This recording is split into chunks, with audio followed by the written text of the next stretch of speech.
Good evening, friends. I'm not muted, right? Okay, I'm totally not muted. Off to a good start tonight. Good evening, friends. Welcome to The Line. This is the call-in show, The Line After Dark, the Sunday show. I am Eric from Skeptics and Scoundrels, and next to me is John Gleason from Godless Engineer, a YouTube channel, and pretty interesting place. Is a little story. John had an interview with a guy about a year and a half ago that I kind of got my hooks into, and I made one of my videos off of. And thanks to that video and John's endorsement, it kind of made my channel take off a little bit. So I go John a lot. It's really great to have you here. John, how are you doing? I'm doing pretty good. Before anybody asks, because I know that it may come up, but I just want to show my shirt. I think it's funny. My wife got it for me. I love it. I just want to show it real quick. It says, "Get in, loser. We're going to die of dysentery." Love it. It's one of my favorite shirts. Yeah. For those youngins in the audience, that is from the Oregon Trail, a very ancient game that I used to play on old Apple II computers back when I was in grade school. John, I think you probably had similar experience. I think we're about the same age. We got about the same amount of Gary in our beards, so we're probably about the same. Yeah. I've played it before, but also way back when, like 2017, 2018, I actually got a copy of it on my computer that I could play through a program called DOSBox. And we were able to play it. We played it, and we made our son, Xander, one of the people, but he ended up dying of dysentery early on. So that was like, I felt really bad about that. It happens. You know? Yeah, it happens. Yeah, so little tangent on that. Being born and raised in a Jehovah's Witness family, I wasn't allowed to celebrate holidays or birthdays or other like school like extracurricular events. So whenever there was like a holiday assembly or a Christmas assembly or a birthday or something going on at grade school that I wasn't allowed to be a part of, I had special permission to instead go to the computer lab. And there I would play games like Oregon Trail. I'd play games like Number Mungers. Which helped, I think, kind of foster my love in technology and really kind of planted the foundation for my current career that I enjoy. So while it was a bummer missing out on those things, silver linings in those clouds, it helped me, get where I am today. So yeah, that was a fun time. I was just going to ask, do you remember like all of the Doom clones that were kind of going around like in the 90s? Yeah, I played one. I played one that came out of a cereal box. So Chex, I don't know if you remember Chex, but Chex had a Doom clone that came in a cereal box, and I remember playing that. Like I played it like all the way through. Like you ran around with a spoon and like you shot stuff out of the spoon, and like that was your gun. So yeah, that was fun times. Fun times back then, Doom clones. And now these days, the challenge is what can you get Doom to run on? Because Doom is such a universally, it's a simple program, but it's also very complex for its time. And you can run it on anything from toasters, refrigerators. I think I saw somebody run Doom on a pregnancy test on the little screen. So it's just crazy stuff. But I don't think that's what people are here to talk about. Two geeks geeking out. As fun as that would be, John. We'll have to wait till after the show or maybe near the end. But we're a call-in show here on The Line. This is the Sunday show after dark. And the point of the show is we want to talk to religious folks, see if they want to talk about their reflections and their experiences, that's totally fine. Typically, we're more interested in what you believe and why, because there are so many religions out there, so many flavors of each religion. Christianity alone has hundreds, if not thousands, of individual, flavors, much like, Baskin Robbins. What kind of Jesus do you believe in? What does your Jesus require you to do in order to be saved? Is there salvation even involved? Or is your Christian religion annihilationist or not? A lot of variations out there, and we're wondering, why do you believe in yours? And give us some justifications. If we don't like the justifications, we will hopefully politely point them out, but we will ask some questions and expect some answers. And of course, you can always ask us questions in return to see what we think about things. So yeah, please call in. John and I are, I think, very nice guys. We won't bite or anything like that. But anyway, yeah, like I said, there's a call-in show, so please call on in. The number's on the bottom of the screen, 720 619-2288, or use the web link in the description. And as a call-in network, we have other shows on the line. Tomorrow we'll have Skeptalk, and that will be hosted by, we just have Aron Adair on the schedule right now, but we'll be partnering. We just scheduled right before the show started. It's going to be Aron Ra with Aron tomorrow night. Sweet. All right, so we got Aron Ra and Aron Adair. So please don't get their names mixed up, Aron and Aron. I'm sure they'll appreciate that. But yeah, no, that's great. That sounds like a really good show. On the 1st, which is the day after tomorrow, we have Chewed Gum at 6 p.m. Central Standard Time. And that's with Eve Was Framed and Alyssa Ljub. And then we have the Hang Up on Wednesday at 6 o'clock, also PM Central Standard Time. And that'll be with Matt Dillahunty. And then I think the rest of the schedule is currently open. So we're going to get some more hosts going in. But the day after that, on Thursday, we have TACIS. And then next Sunday, you can expect more the Sunday show goodness, both in the afternoon and in the evening. So anyway, I'm ready to dive into some calls. We have some callers lined up. John, is there anything else you want to talk about or get out of the way before we start talking to folks? No, I mean, I'm here for the conversation. So I'm good to jump on into the calls. All righty. Sounds great. Okay, let's go ahead. I'm just going to go with who is waiting the longest. So we have John, him in California. Is a theist caller. Hi, John. Hello? I'm just introducing your... Did I get cut off? Hold on one. Yeah, hey, John, 1 second. I'm just introducing your call and then we can... Hello? You there? Hello? Try one more time, John. Hello? Hello? Can you hear us? Okay. I'm going to mute you just for a second, John. So John is a theist caller from California, and he's asking, it kind of seems like a question, but there's a period, can prove the existence of, quote, the one true God, unquote. So John, if you can hear us. Hey, I'm going to have to actually... Hi. Can you hear John now? You can hear me. I hear you. Yes, yes. Who is this?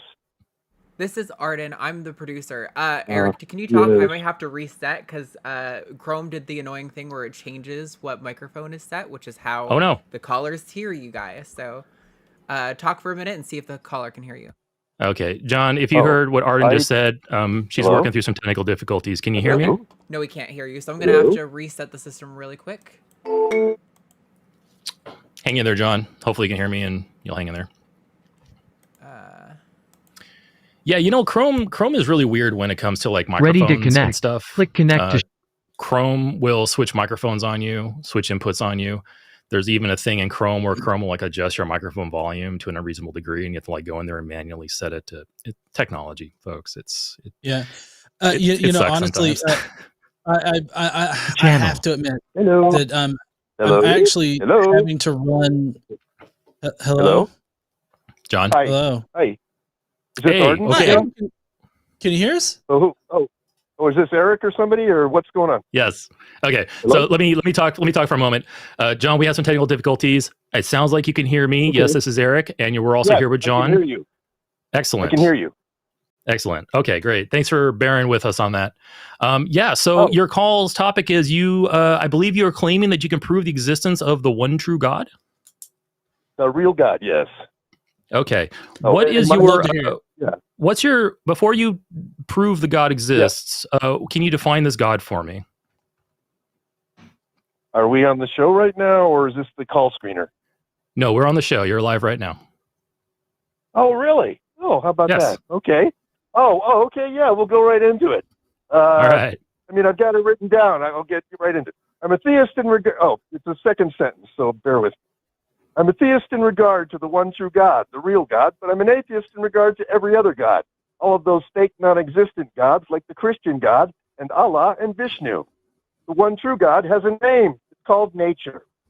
But nature is not spelled with a small n, a lowercase n. It's spelled with a capital N, because the name of the one true God deserves to be capitalized. When I say the word nature, wait a second. So is in your view, is nature sentient? Like, is this God that you're talking about sentient? Yes, and I would get there. I will be getting there. It's all written down. Well, all right. Well, we aren't here for speeches. We're here for a conversation, John. So I'm perfectly willing to explore what you have written down, but please go at our pace and answer our questions. So John just asked if your God is sentient. It is sentient. So I'll continue. When I say John, you're not going to give a speech here. We're going to have a conversation. Okay. This sentience, does that mean that I can talk to this God and he can hear me and think about it and then respond back to me? Like I can interact with him on like a conscious communication level?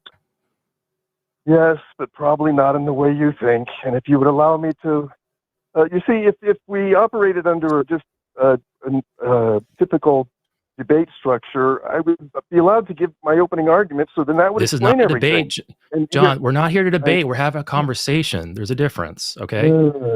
Yeah. So John. Well, I guess it's probably. But yes, the answer is it's sentient, but not in the way you think. And if you would allow me to explain, then you'd understand. Okay.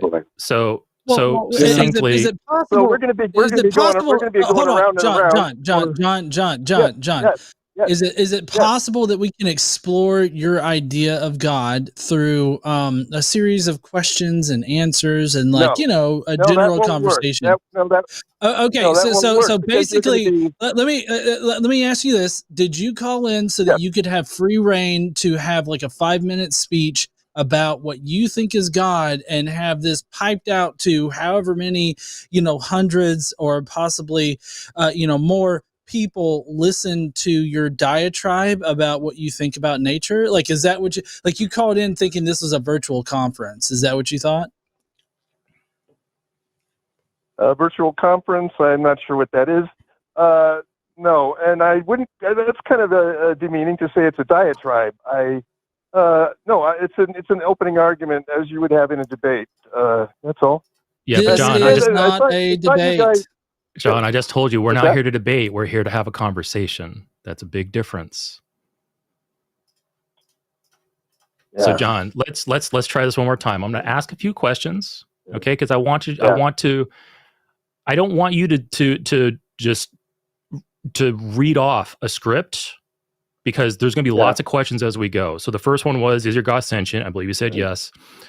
I asked, okay, does it process communication and communicate back with us? You said yes, but not in the way that I would think, even though I'm not sure how you would think that I would think about that.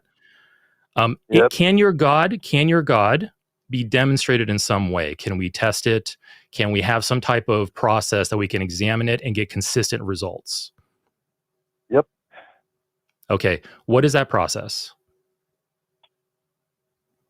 What's the process? I'm not sure how to deal with that. I mean, I can explain how the God works, but Like, if for instance, if I wanted to test gravity, I could easily grab an object, drop it multiple times. We can measure the velocity. We can measure all kinds of metrics about it.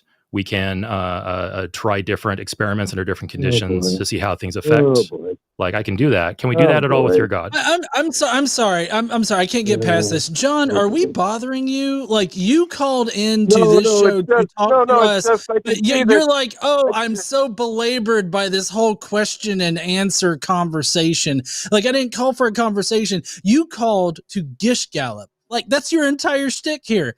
That's what you wanted to do. You wanted to gish gallop us, throw a whole bunch of shit our way to where we couldn't respond to every single fucking thing, so that you could then be like, oh, well, you didn't refute me because you didn't refute every single bullshit point that I pulled up. Was that the goal of this call, to like gish gallop somebody into believing into your God? Is that it? Boy, that's just like a demeaning thing to say. It's gish galloping. No, I have an argument of proof. You giving a diatribe about and then doing like as no. Hold on, listen, John. As Erika's talking, you're doing things like I was saying like you're constipated on the fucking toilet. I was saying, oh boy, this is not going to work. It's not going to work because we've already, I think, spent like several minutes. I could have already been through most of my argument. Then you would understand where I'm coming from. But you understand that we're not going to allow you. No. Yes, it was a gish gallop. It was a diatribe. Like, all of those things are true in this particular situation. If you can't have a reasonable discussion with somebody and be able to explain your position, then you really don't understand your own position. Well, no, you're claiming. So, John, okay, you're claiming that a position should be explained in a matter of a couple sentences, and I'm just saying my position takes. No, John, we haven't even gotten into your explanation about the position yet. John, we haven't even gotten into an explanation about your position yet. I'm asking clarifying questions as to what you're trying to describe. John, stop me from doing that. John, go ahead. I'm sorry. I'm sorry. We're talking about each other. Please trust us. John, trust me. We're trying to engage you honestly and openly here. Why should I trust you? Because I'm asking you for that trust, John. John, I'm asking you exactly what. No, you've blown the trust. I haven't blown any trust, John. Okay, I'm going to mute you for a moment, John. John, let's hit the reset button here, okay? You mentioned here that you wanted to come in for a debate. We said, well, this is not a debate, this is a conversation. Then you said you have an argument for God, which we're going to go ahead and walk into with that and talk about your argument from God, because that's a little bit more interesting than a straight up debate.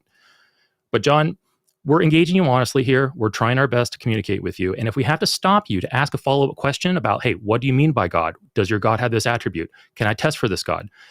We just want some answers on that, and then we can move on to other things. All right. So I'm going to go ahead and unmute you. And what I've got, John, let's all the answers are right there. Okay. John. Hello.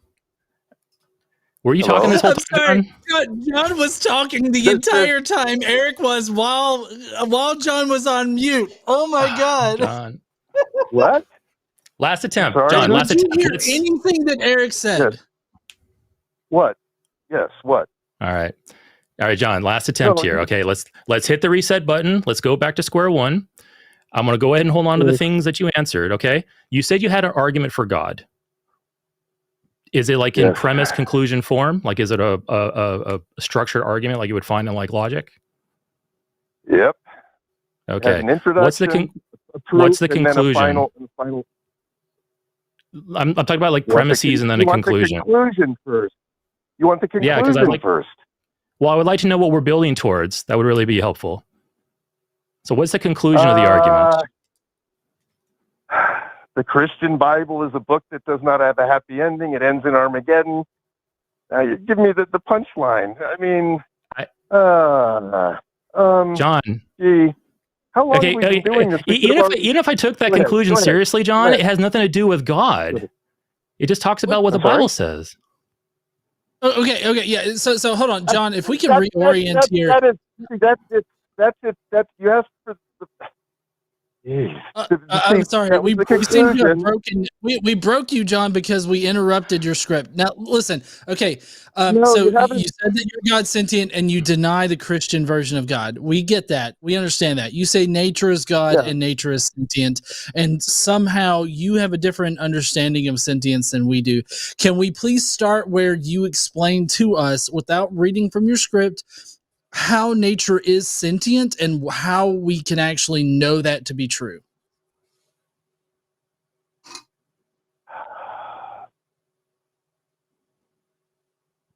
I'm sorry, if you're just going to exhale, maybe we should has it all right there. It has it all right there. What I've written has it right there. I've written it, and the reason if you ask me to talk off the top of my head, I'll be hemming and hawing. We'll be going back and forth. Going. So, John, okay, fine. Let's meet John halfway. Nature is a dualistic God with two essential components. First, nature consists of the unconscious, impersonal energy forces and matter that created the stars, galaxies, planets, water, organic life, etc. But nature is also a personal God, a living God, an intelligent, sentient God that lives and operates through the intelligent, conscious, sentient beings that nature has created on livable planets throughout the universe. Now that's just word salad bullshit. That's all that is. So word salad? What I just picked up there, both this God, this nature God, is both conscious and unconscious, depending on what it does. The unconscious created the energy and everything behind that, and then consciousness created the living planets. Is I think what you said?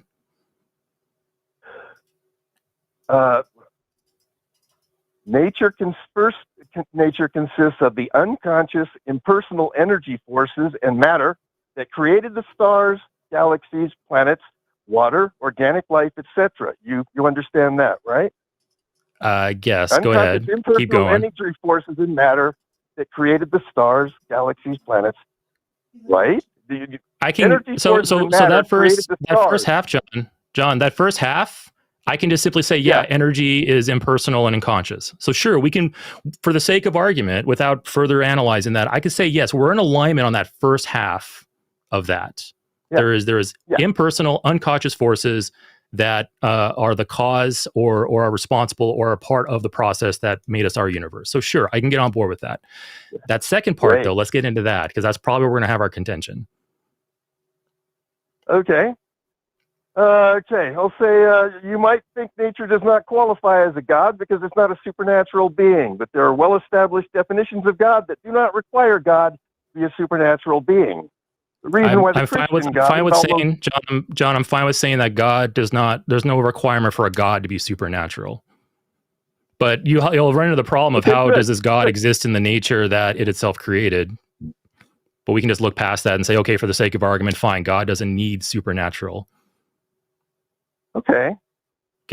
All right. So what's the next bit? Well, we'll just do this real quick. Nature has the primary attributes of the God. Nature is the creator of the universe. Christians say that the Christian God is the creator of the universe, but that's bullshit. Nature created the universe and nature created life. Nature has other important attributes of the God, such as nature is omnipresent. It exists everywhere in the universe. Also, nature is omnipotent. It's all powerful throughout the universe.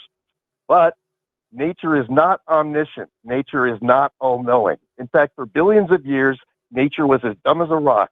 Before nature created life, the universe was a dead, lifeless universe made of energy and matter. Nature had no consciousness. I'm sorry. I need to stop real quick. Yeah. John, I need to stop real quick because you're begging the question in your entire diatribe here, because the way that you're talking about nature automatically assumes sentience, and it automatically assumes that like nature somehow did things, giving it some kind of personhood or anything like that. So essentially your entire argument here is begging the question. And that's okay. And my next paragraph answers that question. Am I speaking to Eric?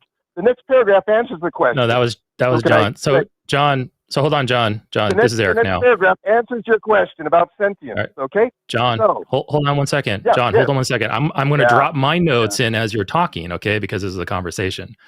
So far, you've simply drawn a bunch of comparisons between what other people claim a God is, what you observe in nature, and you're saying, oh, well, that means that nature is God because I see this mapping of characteristics.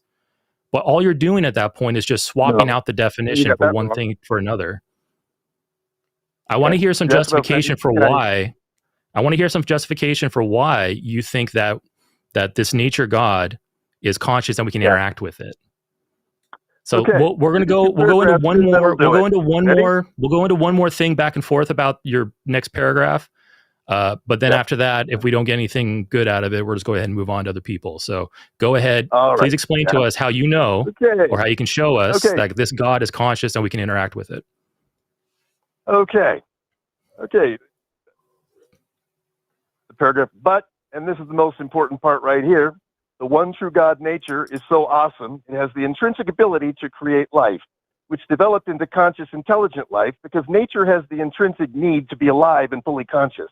Nature wants to see itself, to learn about itself, to experience the awesomeness of its creation through us, through our eyes. So nature wants. Through our mind. Hold on, John. All right, hold on, John. So nature wants, and nature causes. So let's not get into nature wants. Sorry, what? You just said these words. I'm talking to you about what you just told us. Yeah. John, can you go off script? Like, is there any way that you can actually have a conversation without a piece of paper telling you what to say, like right in front of you? Like, I feel like that's the entirety of this call is like, if I can't read from my prepared script of bullshit I've been able to cobble together from ChatGPT as well as other areas of the internet, then there's not even a point in having ChatGPT. What? Chat what are you babbling about? What we're saying, John, is that your script. You're babbling. John, your script sounds like it's AI generated. That's what we're basically saying. We're not claiming that, but we're saying it kind of smells of AI generation. John, so far, all you've given us is a bunch of wild claims about nature being conscious, trying to justify that with similarities you see with other religions, but you obviously disagree with. You slap the label one true God of nature on there. John, how do we test any of this? Let's just cut to the chase on this. And I asked this at the very beginning, but maybe you'll better appreciate my question now. How do we test, verify, falsify any of this? In other words, in other words, John, let me put it this way. In other words, John, pretend for just a moment that you are wrong about this, that you're factually incorrect about this. Pretend for a moment that's the case.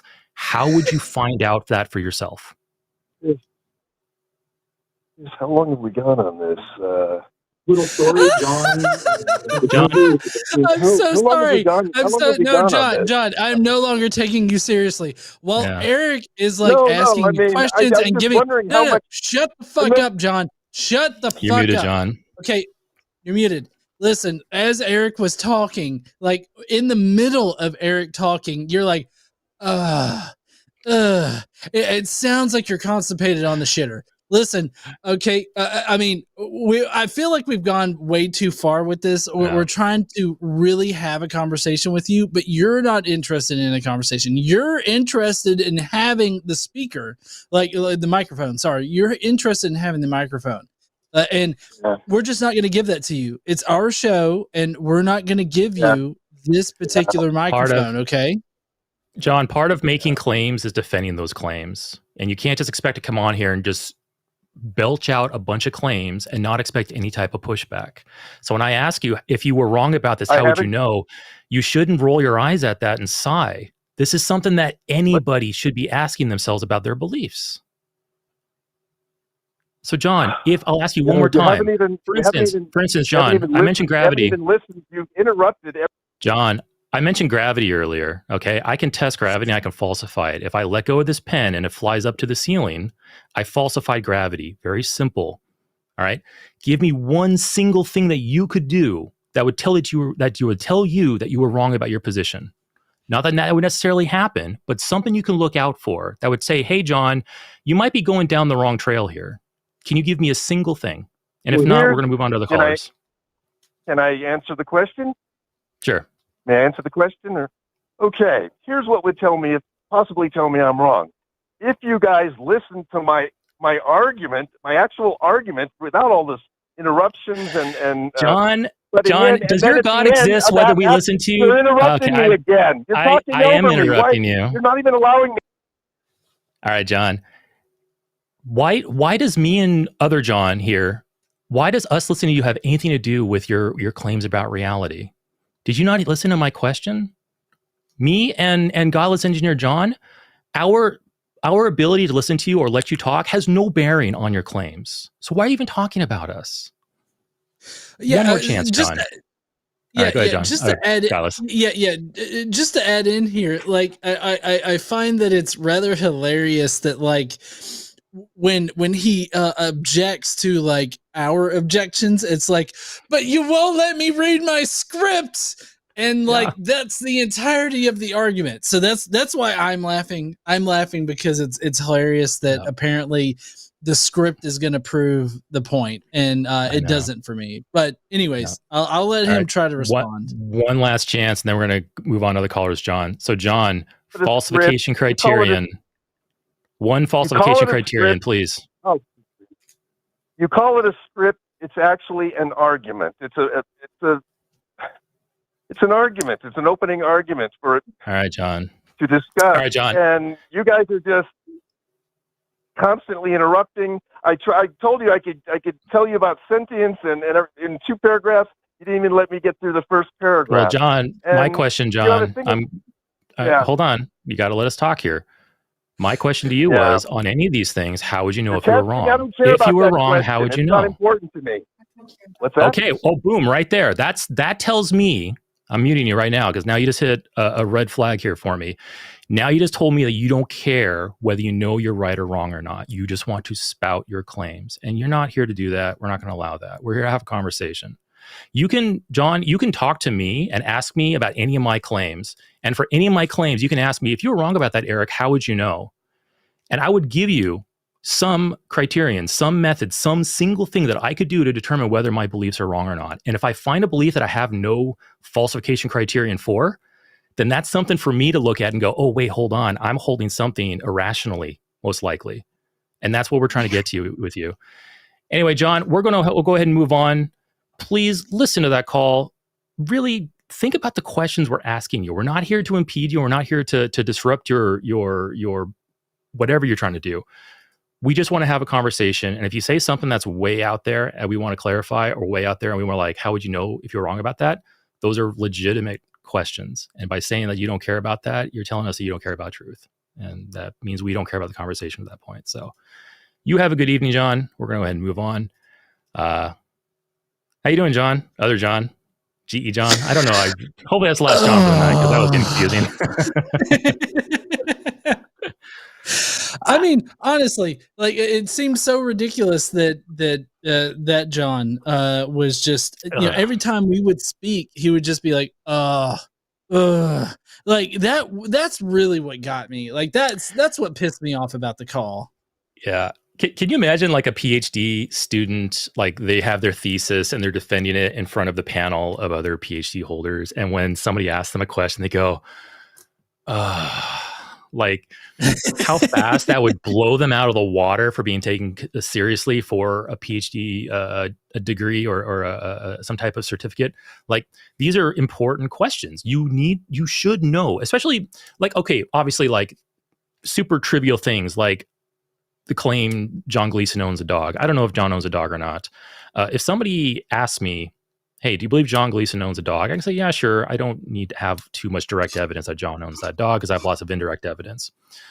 But if somebody asks me, how would you know if you were wrong that John owned a dog? I could say, well, I can, go examine John's house. I can look for dog food. I can look for receipts. I can look for animal fur.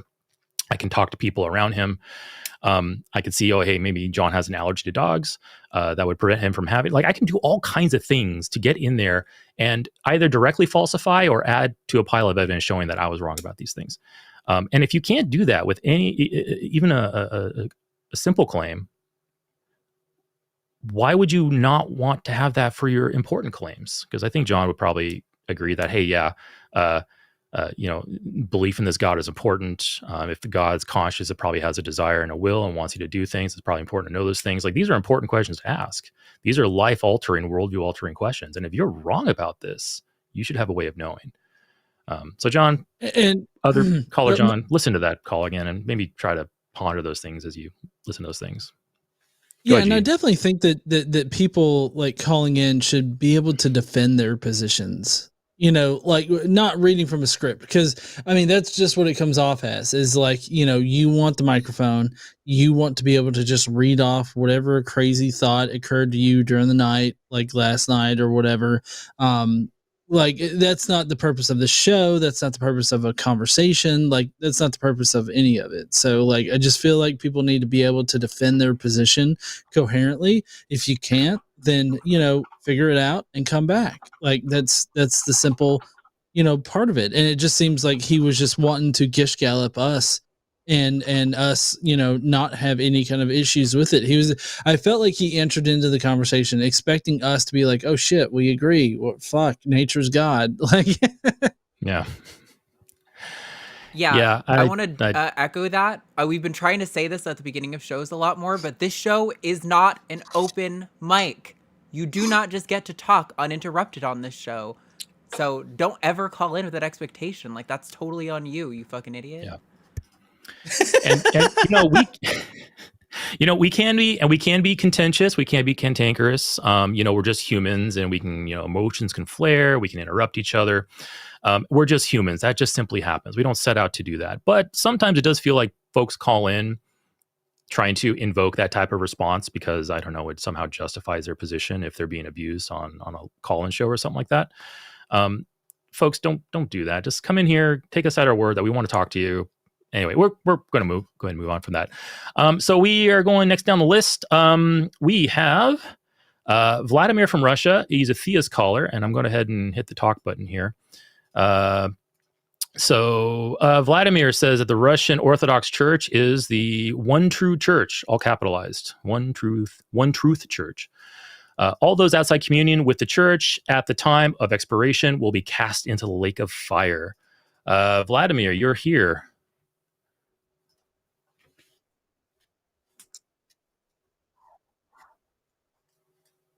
Okay, well, first of all, I just feel like we need to know, are you serious about this? Yeah. Okay. Well, just letting Arden know, I think that this is the caller that we needed to preface a little bit there. Arden, I guess this seems like a serious call, so I don't know if they're already piped out to Maine, but I feel like we can probably have a better conversation than John. Yep, we're good now. All right. So, Vladimir, go ahead and give us the conclusion of the syllogism first, and then we can start working through premises towards that conclusion. Okay. Well, I actually did have two syllogisms I wanted to go through with you guys. One was actually in the realm of sexual degeneracy. That's actually one I wanted to go through first. Sexual degeneracy? That's not in your topic here. We're talking about the truthiness of the Russian Orthodox Church, right? Yeah, but so, I would like to discuss. So what does that have to do? What does that have to do? What would that have to do with that topic? I can give you my conclusion. My conclusion is that of the syllogism is that all ex-Christians engage in sexual deviancy. All ex-Christians engage in sexual deviancy? How does that have anything to do with whether the Russian Orthodox Church is the one true church? They are two unrelated claims. Okay, so let's stick with related claims. With the God claim. This is just more of a better topic I would like to discuss with you guys. So you called in. So let me ask you this: did you call in to talk about sexual deviancy for shits and giggles, or like did you call in to talk about God? Because like you're and you know what you told the call screener was not sexual deviancy. It's about like the truthiness of the Russian Orthodox Church. Yeah, and on top of that too, any discussions over what is or is not sexually deviant is completely subjective. So we're going to have, obviously, you, me, and John are going to have different values, different outlooks about these things. We're probably not going to come to any type of agreement on this subjective matter.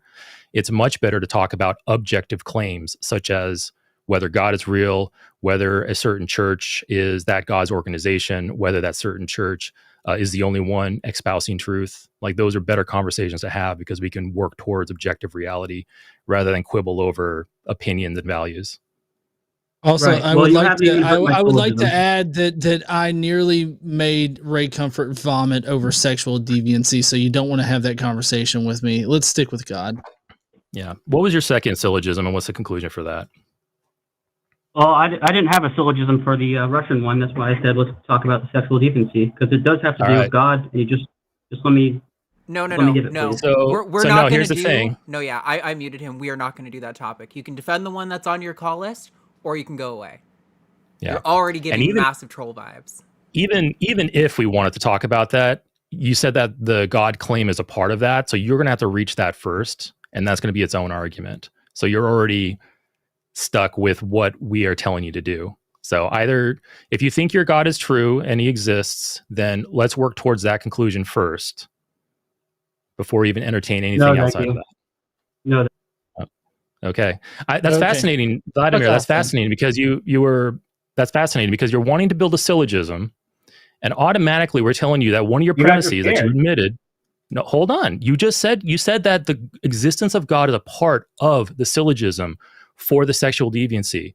And if we are telling you right now that we don't accept that premise, you need to establish that first as part of that argument. And then you tell us, I don't care to do that. You're automatically telling us you don't care to demonstrate to us with your syllogism about the sexual deviancy.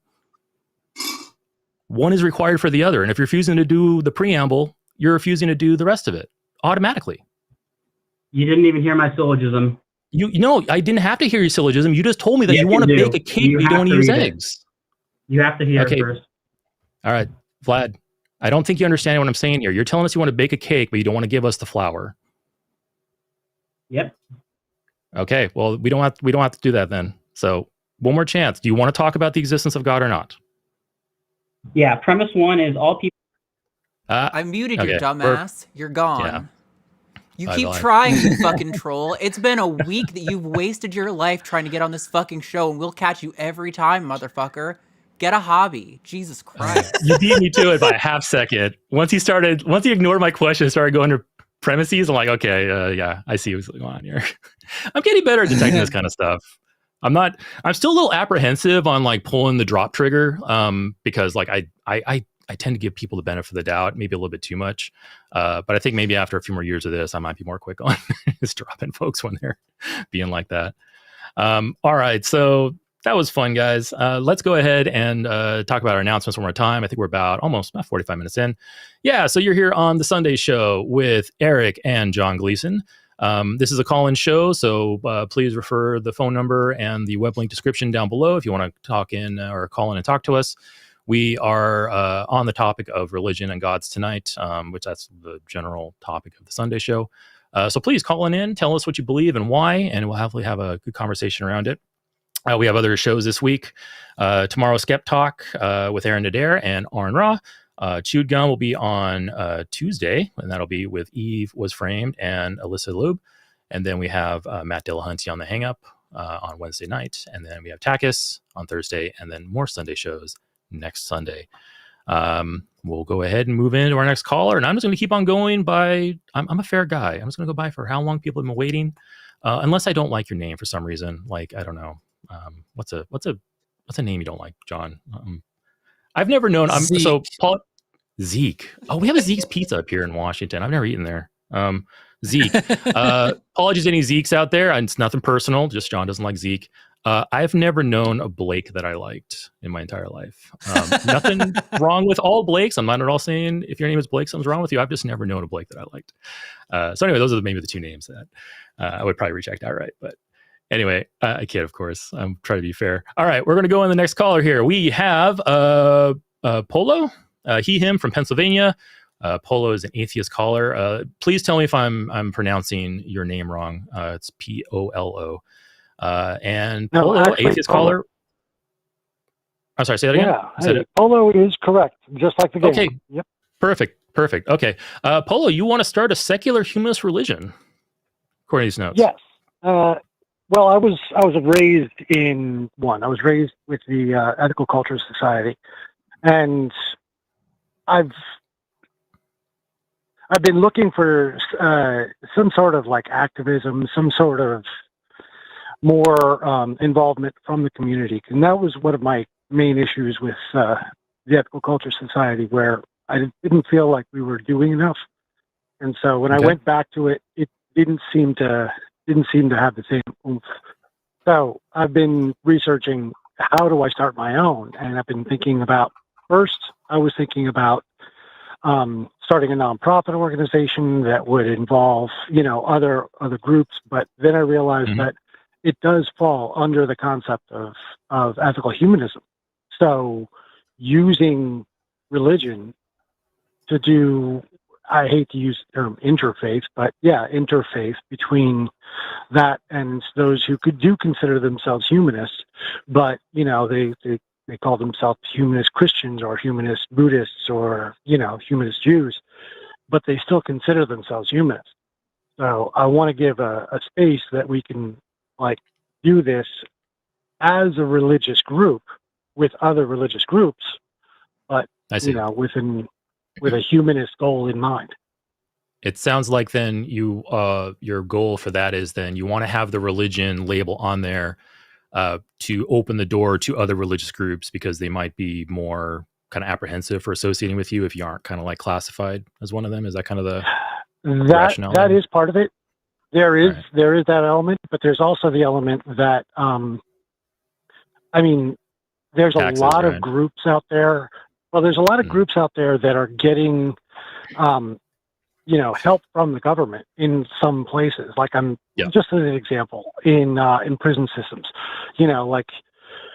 if you don't claim yourself to Jesus and God and Christians, then might get a longer sentence or something like that.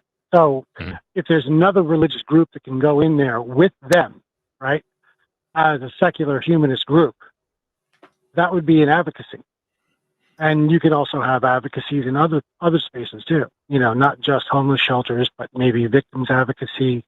You could get into a lot of elements of regular everyday life that religion gets your toe in, but not necessarily just a nonprofit, not just an NGO. Yeah. Well, so I feel like this particular effort is really more geared towards religious people than it is towards actual like humanist leaning people or people that don't identify as religious, but they identify as more humanist.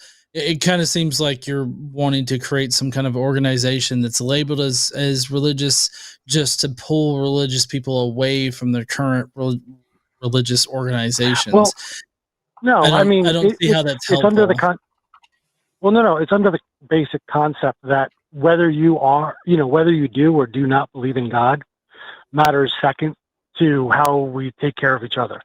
How we. Okay, but you could do that without being a religion. That's my point. Like, you don't have to be a religion. You can still be a 501c3 organization. You can provide several different services for your members and everything like that. Like, there's I forget what the atheist leaning community meeting is called. Sunday Assembly. Sunday Assembly is striving to provide the same kind of feel that church does without actually being a religion. So I don't understand why you feel the need to call it like a religion, like a secular humanist religion, as opposed to just an organization that is also 501c3. Well, that's because that was the religion that I was raised in. Ethical culture society, the humanist ethical culture. I'm sorry, I'm confusing two different names. Locally in my area, it was called Ethical Culture Society, but ethical humanism, which is a state recognized religion, Ethical Culture Society is just one section of that. It's like a sect off of the actual, recognized religion. I'm just wondering if you recognize the kind of trauma that comes with identifying as a religion or a religious group, like those that are that are deeply entrenched in the religious aspect of all this. When they leave that religion, they're not looking for more religion for the most part. Like they've been traumatized by religion. I totally understand the PTSD. Well, not understand it personally, but I understand how PTSD works in that situation. And I'm not looking to convert or deconvert anyone. That's the outside element of it. And that, I think, was going to open up to a lot more people. I think of, God, there's one thing I hate is when I get proselytized to. I don't want any proselytization of this concept. I want this to be organic. I want this to be welcome and open. I get that. I just don't understand why the integration of the religious aspect to this organization. I'm fully supportive of non-religious organizations, like organizations that are meant for more secular humanist needs and provide, a sense of community for people. But the main aspect of it is that they're not a religion. Why is the religious aspect so important for you? Because I've always seen it as a religion. Does that make sense? I've seen it as the idea of, so a religion to me, okay, I'm sorry, maybe the definition, because there's so many different definitions of religion. Yeah. I'm going by the definition of religion, meaning the community, your family is involved with the same community organization. You have the same goals in mind. That. And I understand that there are some organizations that are non-religious that do that. I get that. But I was raised by calling it a religion. Yeah, Paula, let me ask you this question. Imagine the desired state of this organization and what you want it to do. Imagine that function, okay? Is there anything in that function or any of those functions that requires a label of religion? It requires. Yeah. Like, for instance, can you imagine yourself achieving the goal? Okay, go ahead. Yeah, I don't know if I could achieve the goals as efficiently or as high impact as I would like to. if I didn't have that label of religion. How's that? I understand. Is that an answer? I don't know. Yeah, I think you're basically saying that you think religion will expedite or ease the way towards your goal. It sounds like you don't think it would be impossible to get to that goal without the label of religion, but you think that the label of religion would give you some type of utility that would be beneficial for that. And just kind of to hook into what John just said, I'm completely on board with community groups, outreach. Local support for individuals, and I think the goals that you're stating here are very noble and worthwhile. Me and John are both questioning whether or not the label of religion is required for you to reach those things, and that's probably not something. No, I would say it's not required. I mean, to answer John's question and your question, yes, I could say honestly, it's not absolutely required. Yeah, it's just that's how it. So my statement there would be is that when you bring in, so imagine your two organizations, one with the religion label in the paperwork and it's in your title and stuff, and one without. There's going to be a pragmatic trade when you take in the religious label and make it a part of this organization. You're probably going to gain some things like, for instance, earlier you mentioned outreach to other religious groups. It might ease and facilitate that, but that will come at a cost. You might alienate individuals, as John said. Religion can be very traumatic. So maybe if a potential candidate that could join your group might be turned away because, I don't want to join another religion, just because they see that label. Much in the same way that you're valuing the label, somebody else might look at that and say, this label devalues this organization to me because they have some type of other experience. And that's completely subjective and going to be up to the individual. But your question that you need to ask, and I can't tell you whether to use religion or not in your statement or in your title. But my thing is, you want to evaluate that transaction very carefully, because probably once you cross that line, you can't go back. But you may get some things out of it. You may lose some things out of it. And it's up to you to determine, okay, what do you value more? Do you value expediency, getting to your goal, and then dealing with the consequences of having a religion in your title? Or would you rather, for the long term, not have to deal with those problems, but it takes you longer to get there because you're not using religion in your title? That's only something you can answer. But I do hear you that. Yeah, I do hear you that that there are just the concept of a religion is a very triggering thing for a lot of people. I get that. Yeah. I mean, I was fortunate enough to not grow up with, the indoctrination. I was, so I was fortunate. But I do see a lot of people who aren't. I feel bad, but at the same time, it's just because I think I have a just different definition than most people do. Maybe. I don't see it. And so when I'm not averse to that word. Now, that being said, there is some other benefits that would be shielded under just U.S. law. I mean, it would be following under the First Amendment. So I would have more legal protections, as I call it, a religion. So there is a positive element there. So I'm like, I am weighing, what is the cost? What is the benefit? And there is a cost benefit analysis there that shows, there's some positives for just calling it a religion, which I do believe it is. Right. Well, it sounds like you're doing the right thing. You're asking other individuals what they think about it, and you called in to ask us our opinion about it, and now you have it. I did. Thank you. Yeah, Thank you very much. Talking I do to appreciate others. That. Yeah. Like I said, I think you're doing the right thing by asking these questions, and it doesn't sound like you're absolutely married to the idea of having a religion in the title. You have that as a preference, but you're entertaining whether or not that's a good idea or not.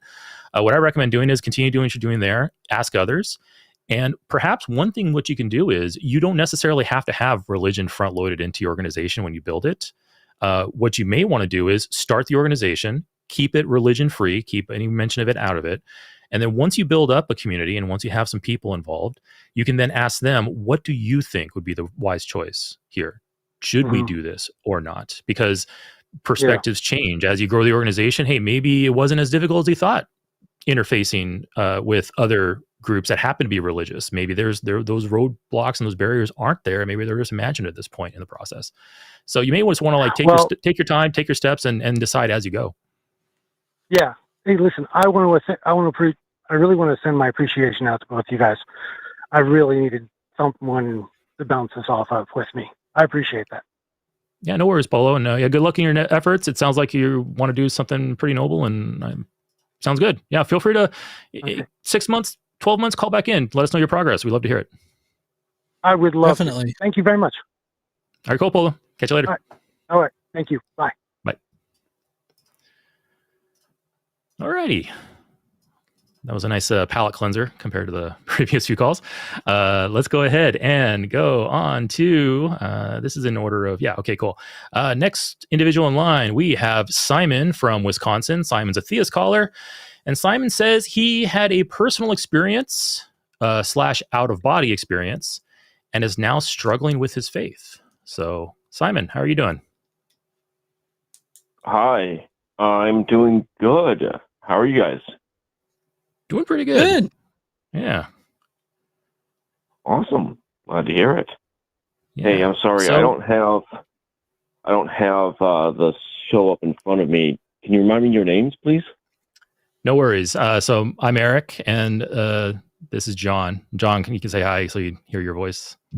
Hi, I'm John. Hey, John. How you doing? Good. Yeah. So hopefully you can recognize us without having to actually see our faces on the screen. But yeah, go ahead and tell us about your experience. And I guess something happened to you. You experienced something, and now you're struggling with your faith. So I guess what is your faith? Like, what are you? If you can put a label on yourself. I mean, I would say me personally, just Christian, like just generic, run of the mill. But okay. I was raised evangelical Christian. So like evangelical free is what we called it when I was a kid. Okay. Evangelical Christian, just your kind of generic garden variety.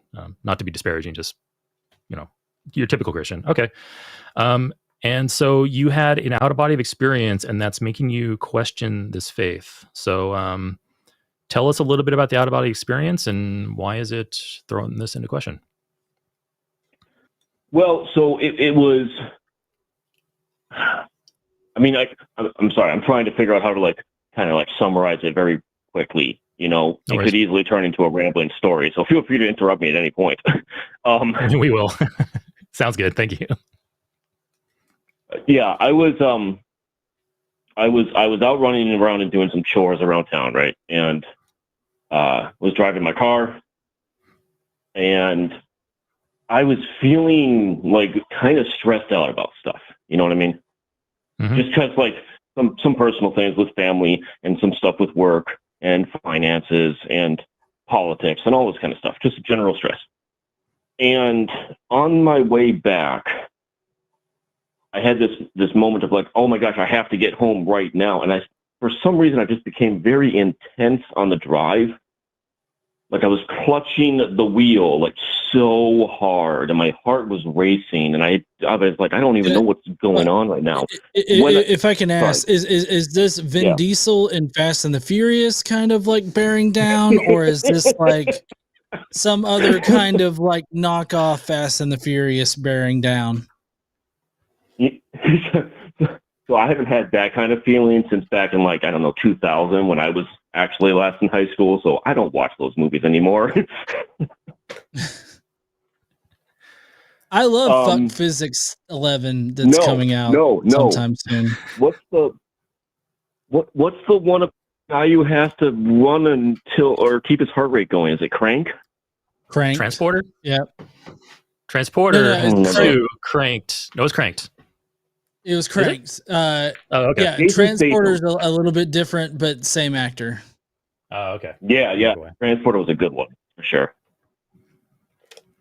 All right. So you were out doing errands in your car. You had a lot of stuff on your mind. You were stressed, and then you had a moment of intensity where you were gripping the steering wheel. You mentioned your heart rate, you were kind of getting into overdrive. Okay. And then what happened? Well, I managed to. I was also this thought kept running through my head too about just get home, because I think I was worried about having an accident or something too. It's just one of those great thoughts that gets in your head. You can't get it out for a moment. Yeah. But I got back. I parked the car, I sit back, I calm myself down for a second with a little bit of deep breathing, and then I'm just like, man, I'm really tired. So I just closed my eyes. And in that moment, it was in that moment when I was trying to just like relax a little bit, right? It's like, so I closed my eyes, and instead of it being like standard blackish, darkish, whatever, it was very like reddish, very blood reddish, maybe, I suppose. Mm-hmm. You know, the light from outside going through my eyelids. Yeah, that could explain that. But then it started changing. Like the image was changing, and it was swirling colors, and it was trying to form itself into a shape, and it felt like a presence. It felt like some kind of entity that I can't seem to explain, and I can't get it out of my head. Okay. Because from my Christian upbringing, I want to say it felt like I was looking at the face of the devil. Okay. So the I devil. I don't really have any other good explanation. Amongst all of the torture and everything like that the devil's embroiled in hell right now, you think the devil took time out of his night to come and appear to you after you fast and furiously drove home from something and then took a nap?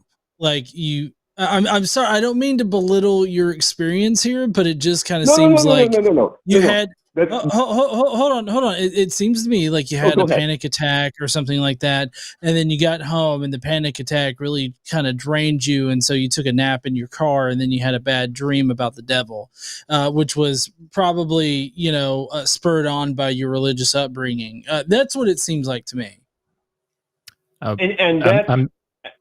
Sorry, go ahead. And yeah, I'm just gonna just latch on to what John just said. I mean, I'm no expert, I'm no doctor. We weren't there to analyze or anything like that, and we were by no means professionals. But to me, it sounds like you had a run-of-the-mill panic attack. I've had them myself. I've had them in situations where they came out of nowhere, and I had absolutely no idea. I've had them in high stress situations, and I've also had them in just calm situations where nothing was really like stressing me out. But panic attack followed up with exhaustion, and then possibly while you're sleeping, you were having some type of mild hallucination, some type of vivid dreaming. Could be all kinds of different things there. These things happen to both religious folks and non-religious folks. So, but anyway, you mentioned that it was the devil you saw, or you thought you saw, you were looking in the face of the devil. Were you claiming that the devil was manifesting himself to you to interact with you? Or do you think that God was giving you this imagery? Or no. Do you entertain the possibility that you were simply generating this in your mind? Go ahead. I don't know. I don't have an explanation. See, that's the thing. Okay, fair enough. Like it is what it is. It is what happened. That is what I saw. I don't have much of an explanation because as it was. I think it was John who mentioned it, and where I started laughing there. No, you're right. The devil wouldn't come after me. I'm not that important. He'd send one of his little lackeys, or it's probably just some method or something. A little imp. Why do I have to worry about that? Sorry. So for any of these experiences, I typically ask, how do you differentiate your experience from people of other faiths that have similar experiences that confirm their own beliefs in their own gods? I don't see how this subjective experience can actually inform you about like an objective or absolute sort of existence of a god or anything like that. Can it inform us about the states of our minds? I mean, as far as like panic attacks and like other kind of mental conditions, yes, I think that it can. I think that there's plenty of natural explanations that do not include the devil. To be fair to Simon, I don't think Simon's claiming this hallucination or this experience to be evidence for or against his belief. I think it threw his belief into question. Correct me if I'm wrong there, Simon. Are you claiming this as some type of evidence for or against your religion? No. Correct. You have that interpretation correct. I'm really looking at it from the perspective of I don't have a good explanation at the moment. Right. So what does it mean? And I mean, it's hard to make a shift in your beliefs. You know what I mean? It is. I absolutely agree with that. I guess here's the thing. So obviously this is a past experience. You can't go back and relive it in its exact entirety. There's lots of factors involved that might be completely unknown to you. So, like maybe you had bad mushrooms on pizza that day and it did something to you as you were driving. Like I've had bad food that made me trip out at times. And it's obviously you can't replicate this and you can't really fully analyze it. So at that point, when you don't have any way to determine what is the definite answer to your question, you then have to line up all your possibilities and put them in order of plausibility and probability. So like in this case, you can look at things like, which let me ask you these questions. Do you think that non-religious people have similar experiences? I mean, I suppose the only way that I would, yes, probably. I'd have to ask, or I'd like to see information about this, Yeah. You can most likely studies on this kind of stuff, don't they? Yeah, oh, absolutely. And you can most likely find that kind of stuff. I don't have anything off the top of my head here, but I mean, I can probably safely say that Christians, when they hallucinate, they will hallucinate Christian imagery. They'll see Jesus, they'll see Jehovah, they'll see heaven, they'll see hell, they'll see the devil, they'll see angels. Well, if you talk to a Hindu and they hallucinate, they're going to see one of their many gods, perhaps, or they could see their afterlife or their reincarnation. I have a question. Sorry, I have a question about that because it's just like where my brain is going at the moment. It's like, sure. What if there is a common element amongst those hallucinations? You know what I'm saying? Like if there is an element of commonality between hallucinations for someone who is both atheist and Hindu and Christian and Muslim, and what would that commonality be and what would explain it? And is that the sort of thing that would be like, oh, hey, we don't have a better explanation for why this is here? Yeah, I will go out and say that there are commonalities. There are already commonalities between them. That commonality is that humans are experiencing these things. Now, while humans have many different cultures and upbringings, humans generally have the same desires, needs, ambitions, and insecurities. We are all afraid, or generally all of us are afraid of getting hurt, getting sick, dying, losing things we love. Like we all have common elements there already. And this is probably this is a good reason why we see so many religions that have so many commonalities in them. Creatures and, beings and deities in control of things we don't understand, offering us reward and punishment for the justice and injustices we see in the world. Like we already have commonalities across all of that. And those commonalities have nothing to do with the supernatural. They just have to do with the human experience. But anyway, go ahead. So how I typically analyze these particular experiences is like thinking of what's the prior probability of this being some kind of supernatural or deistic sort of experience, whether that be the God or devil or supernatural experience in general. And so the way that I come about these is that, I look at the prior probability. Well, what is the likelihood that this is an actual supernatural event that I'm experiencing right now?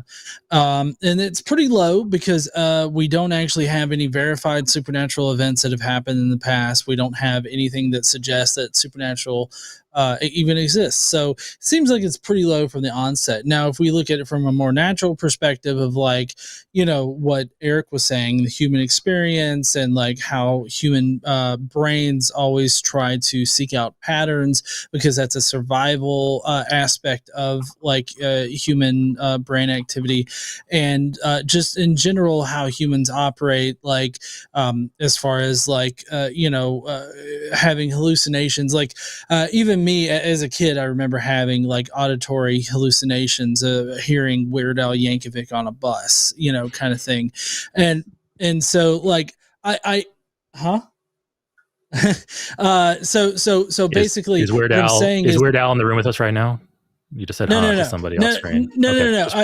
So that was an extreme situation where I was very cold, I was very tired, and everything like that. And so, like in my own head, I was thinking of Weird Al Yankovic like songs and everything like that. And then like I tricked myself into thinking that I could actually hear it. So it was an auditory sort of hallucination there. So like these things are common things that happen, especially in times of extreme stress, which seems like you were taking, you were having an extreme stress moment there, whether it be a panic attack, an anxiety attack, or any other kind of like emotional attack that you might have been feeling at the time. It seems more likely that there's a natural explanation that can actually explain why you felt the way that you did and why you saw things like with your eyes closed and everything like that. Like, I feel like these are all perfectly naturally explained, and there's no reason to introduce magic into the situation. And I find that to be a very straightforward, direct, and succinct answer. Yeah, and I think Simon, in a vacuum, just your one experience. We'll call it an experience. I personally, from what I heard, lean towards hallucination, panic attack followed by hallucination.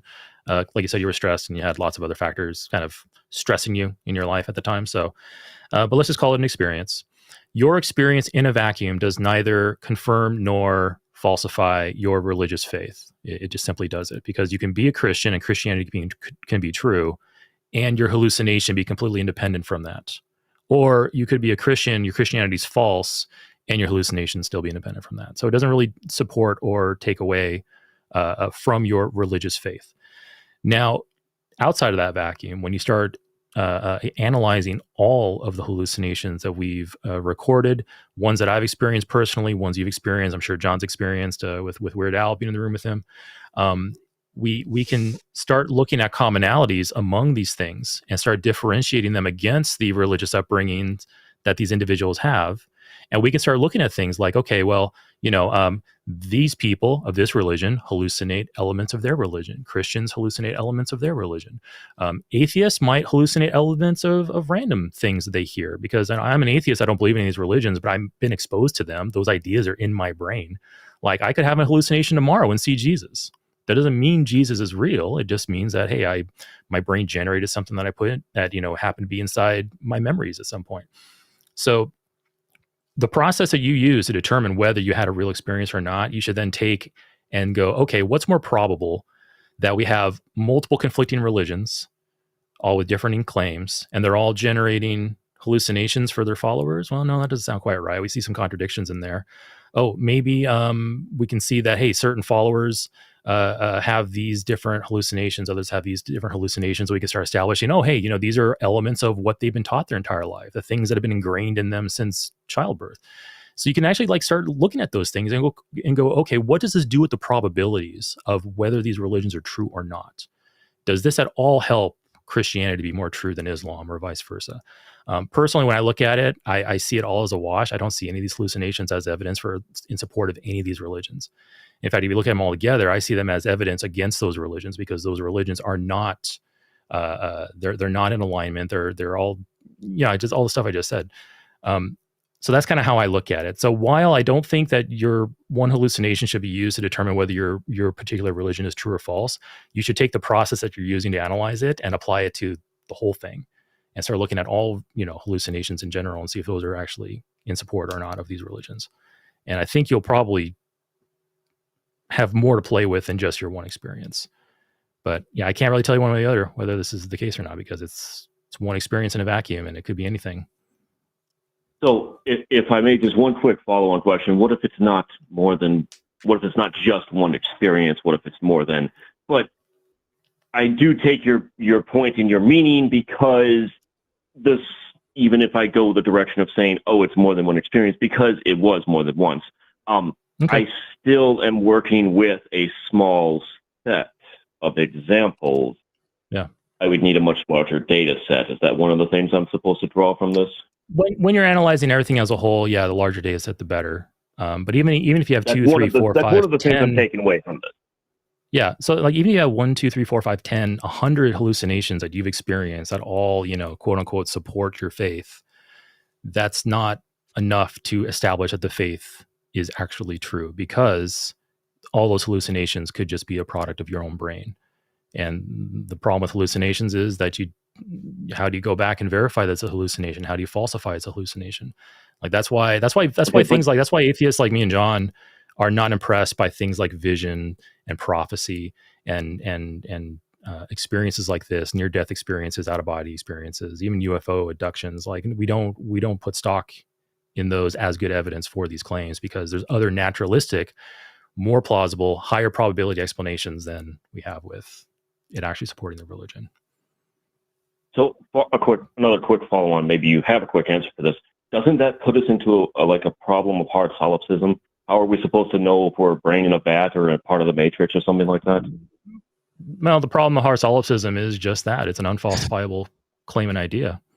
Okay, so how do you get around it? Because I'm talking about existential levels of threat. So the way that I get around it is that what does it matter? Like, if we are a brain in the vat, we're still presented with the world that we're presented with, and we still have to work within the confines of the world that we're presented with and the world that we experience. So, like, whether we're a brain in the vat does not matter whatsoever. We could be, but I don't see how that adds to the conversation at all. Typically, I feel like the whole hard solipsism sort of argument is sort of a red herring. If anybody ever brings it up, I just would dismiss it, because it doesn't matter either way. We're still presented with the world that we experience, and so we have to work within those confines. And within those confines, we just simply don't know, whether or not the supernatural exists or God exists. Anything that we can't actually prove with evidence, we can't know to be true or to be real in reality. And that reality, regardless of whether or not it's the Matrix or if it's the actual real world, I feel like it doesn't matter because we're still presented with it. Does that make sense? Yeah, it does. Because I'm kind of sitting here thinking, until you can actually show me Superman flying and shooting lasers out of his butt or something, then why am I? It's just a story. Yeah. It's just you think Superman shoots lasers out of his butt? Just because Superman's never been depicted as shooting lasers out of his butt doesn't mean he can't do it. So can you imagine the show Smallville, but instead of shooting lasers, all of a sudden Tom Welling shoots lasers out of his ass, and he's just in class, and all of a sudden zzz, out of his seat and everything. That would be crazy. Oh man. But anyway, my response to the hard solipsism thing is that I don't have a way around it. That's why it's the hard question of hard solipsism. But as John says, functionally, I have to move forward as if I am not a brain in a vat, as if I am not in a simulation, as if not, in all of reality is just a manifestation of my own mind. I can't eliminate that as a possibility, but I have so little evidence to support those ideas that the probability, the likelihood of that in my mind goes all the way down to near zero. And it's so low that I can basically call it a virtual zero and ignore it. Now, it might change one day if I ever get good evidence that I'm in a simulation or I'm in a solipsistic type of world.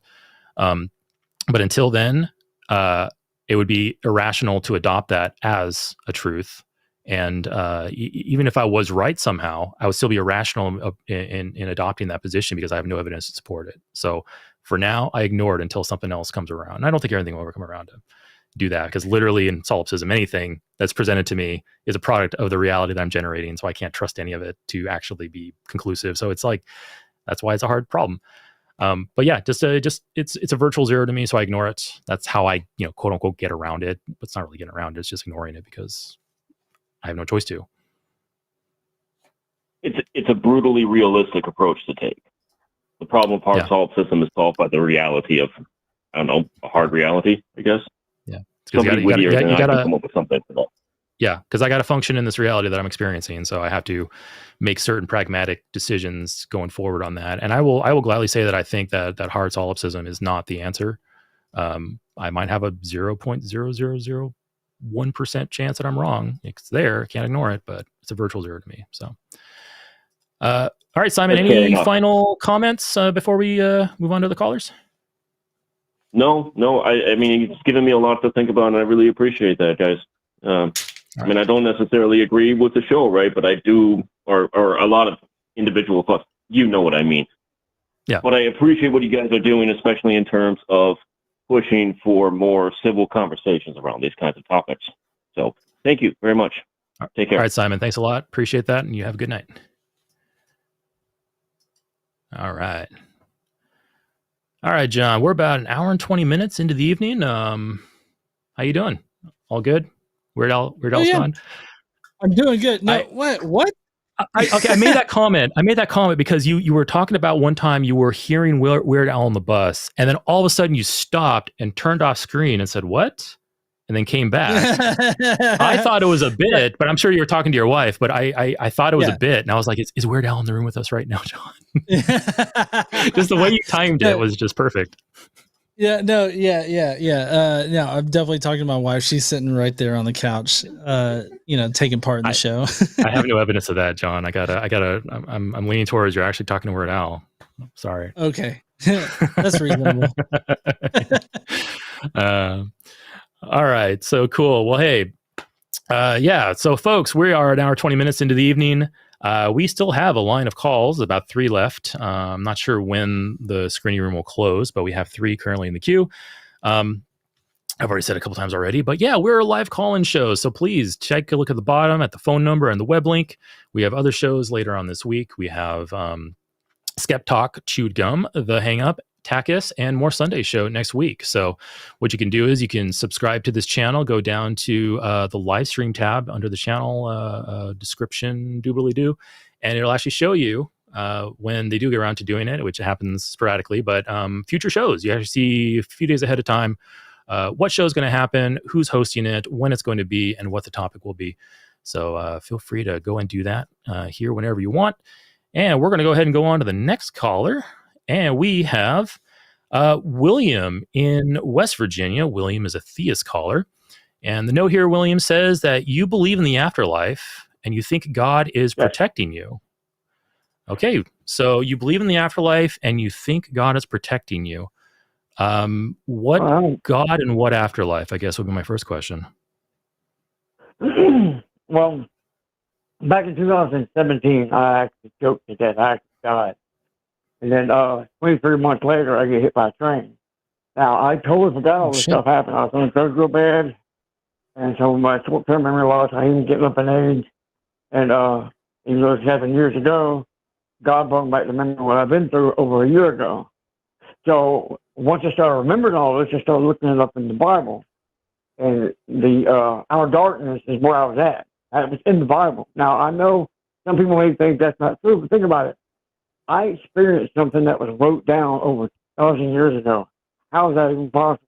I tell you how it's possible. Wait. Hold on. So you got hit by a train and you survived? Hit by a train like 2019. Okay, and you survived, and then that was written in the Bible? Like, where is that in the Bible? No, listen. 2017, I died. I choked to death. I actually died. Now, I went to outer darkness. Okay, then 23 months later, now I totally forgot about that. That even happened. Because I got short-term memory loss, and I did 30 years worth of drug abuse, so my memory's not like it used to be. Anyway, 23 months later, I get hit by a train here in Granville, West Virginia. You can look it up. You can call the Granville Police Department, and they have it on record. I have a copy of it in my wallet. I show people when I witness to people.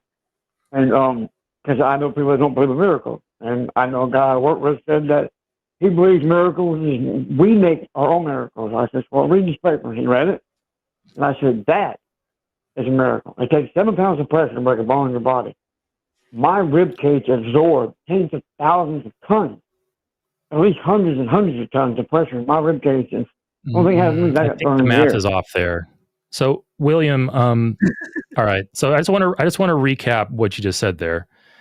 I asked you what God and what afterlife you believe in, and from everything you just told me, God. the only God I got was the Christian God, as you mentioned the Bible. Okay, so we got that. The afterlife. You mentioned the hour. You mentioned the hour of darkness, and then you said that the Bible mentions the hour of darkness. No, not hour darkness. Outer darkness. Not outer darkness. Outer darkness. It says in the Bible, he'll be cast in outer darkness. That's where I was at. Outer darkness, like outer space. No, like if I was in outer space, I would be an astronaut. Now, see, when you die, your spirit leaves your body, your soul and your spirit leaves your body. So, see, God hold on, William. William, before we start getting before we start getting into the how of it, we're asking you the what of it. So, outer darkness that you felt that you experienced after you were hit by a train. This was when I died. I was 17. When you were 17, you died. Okay, let's stick with one story here. All right. So we got two parallel stories going here. When you were 17, you were experiencing the outer darkness. Then in 2019, you were hit by a train. No, just stop. Back in 2017, I got 2017. I choked to death. Right. I was in outer darkness. I forgot what I've been through. Okay.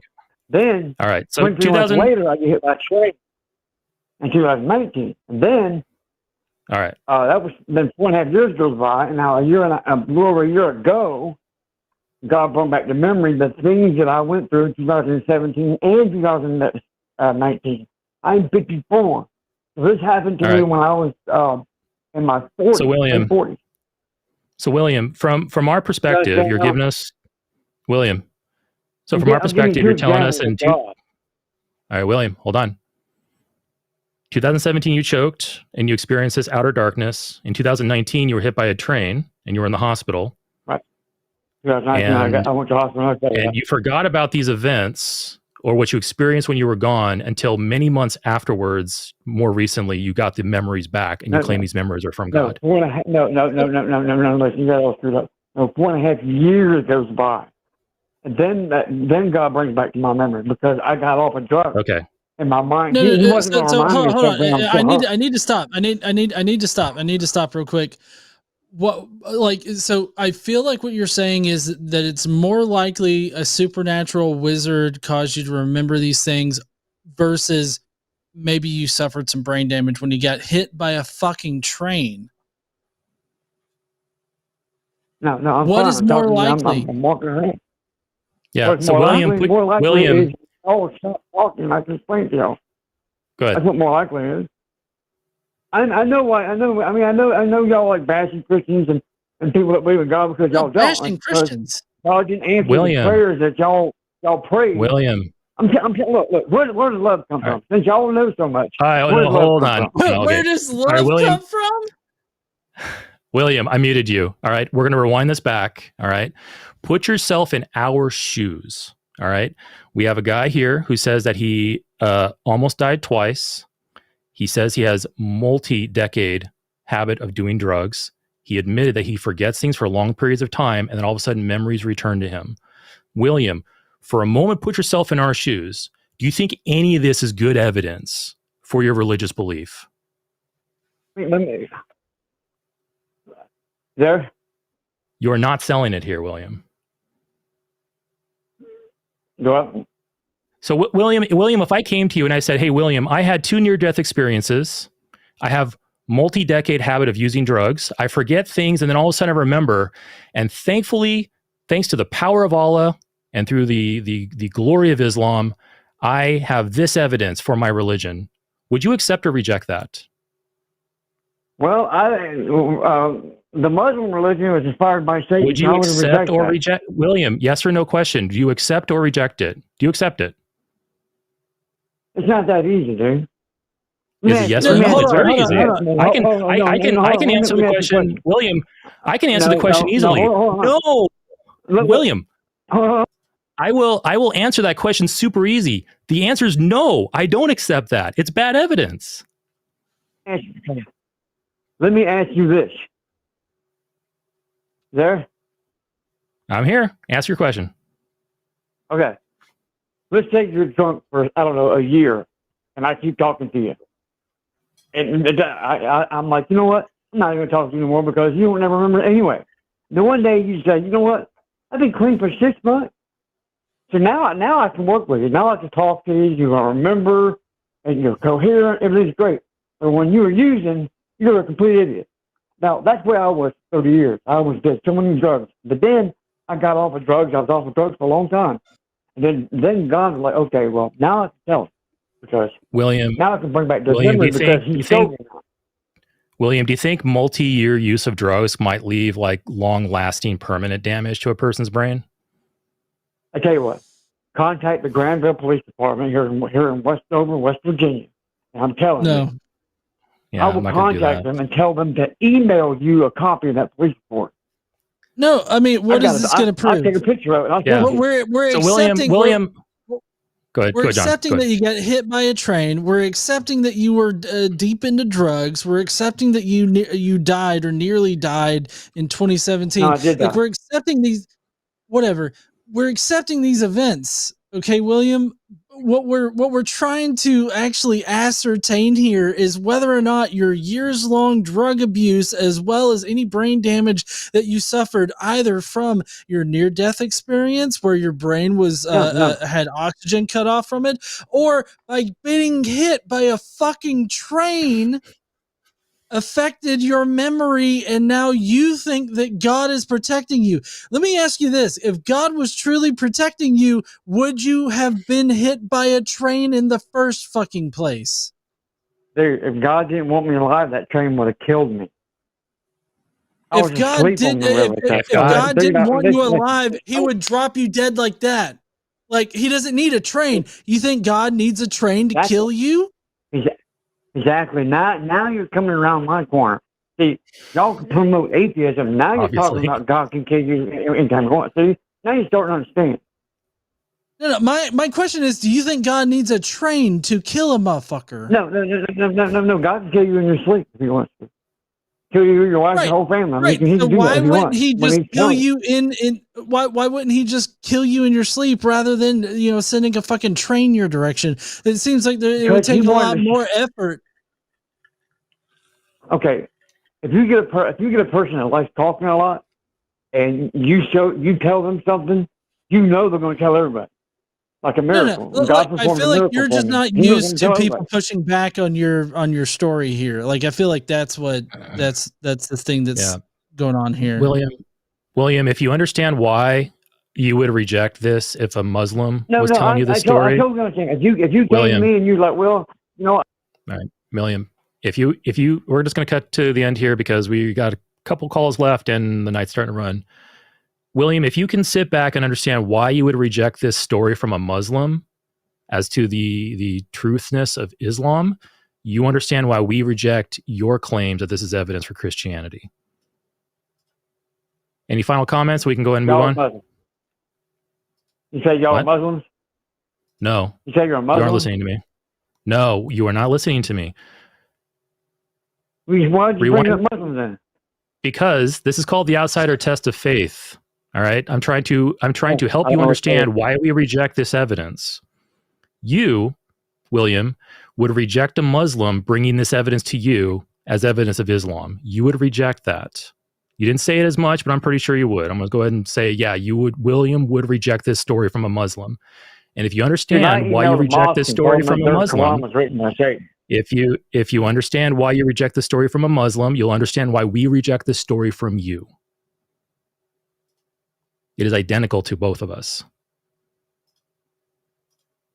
Okay, well, just know that it happened, and God delivered me from it. I believe elements of your story.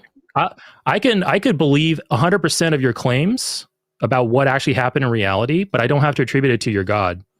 I can just simply say, yeah, William has a lot of drug history. His brain's probably taken some damage from all that, sad as it is, but I don't see any evidence here that a God's involved. I can even believe that you were clinically dead. I can even believe you were clinically dead, and there's a report that says, yeah, he died in the hospital bed. But the thing is, though, death is not clean cut like that. There's multiple phases. Death is a process over time. Do you know the other side? Have you been to the other side? Do you know? I don't even know there's no. Haven't been to the other side. Yeah, William. No, I mean, William.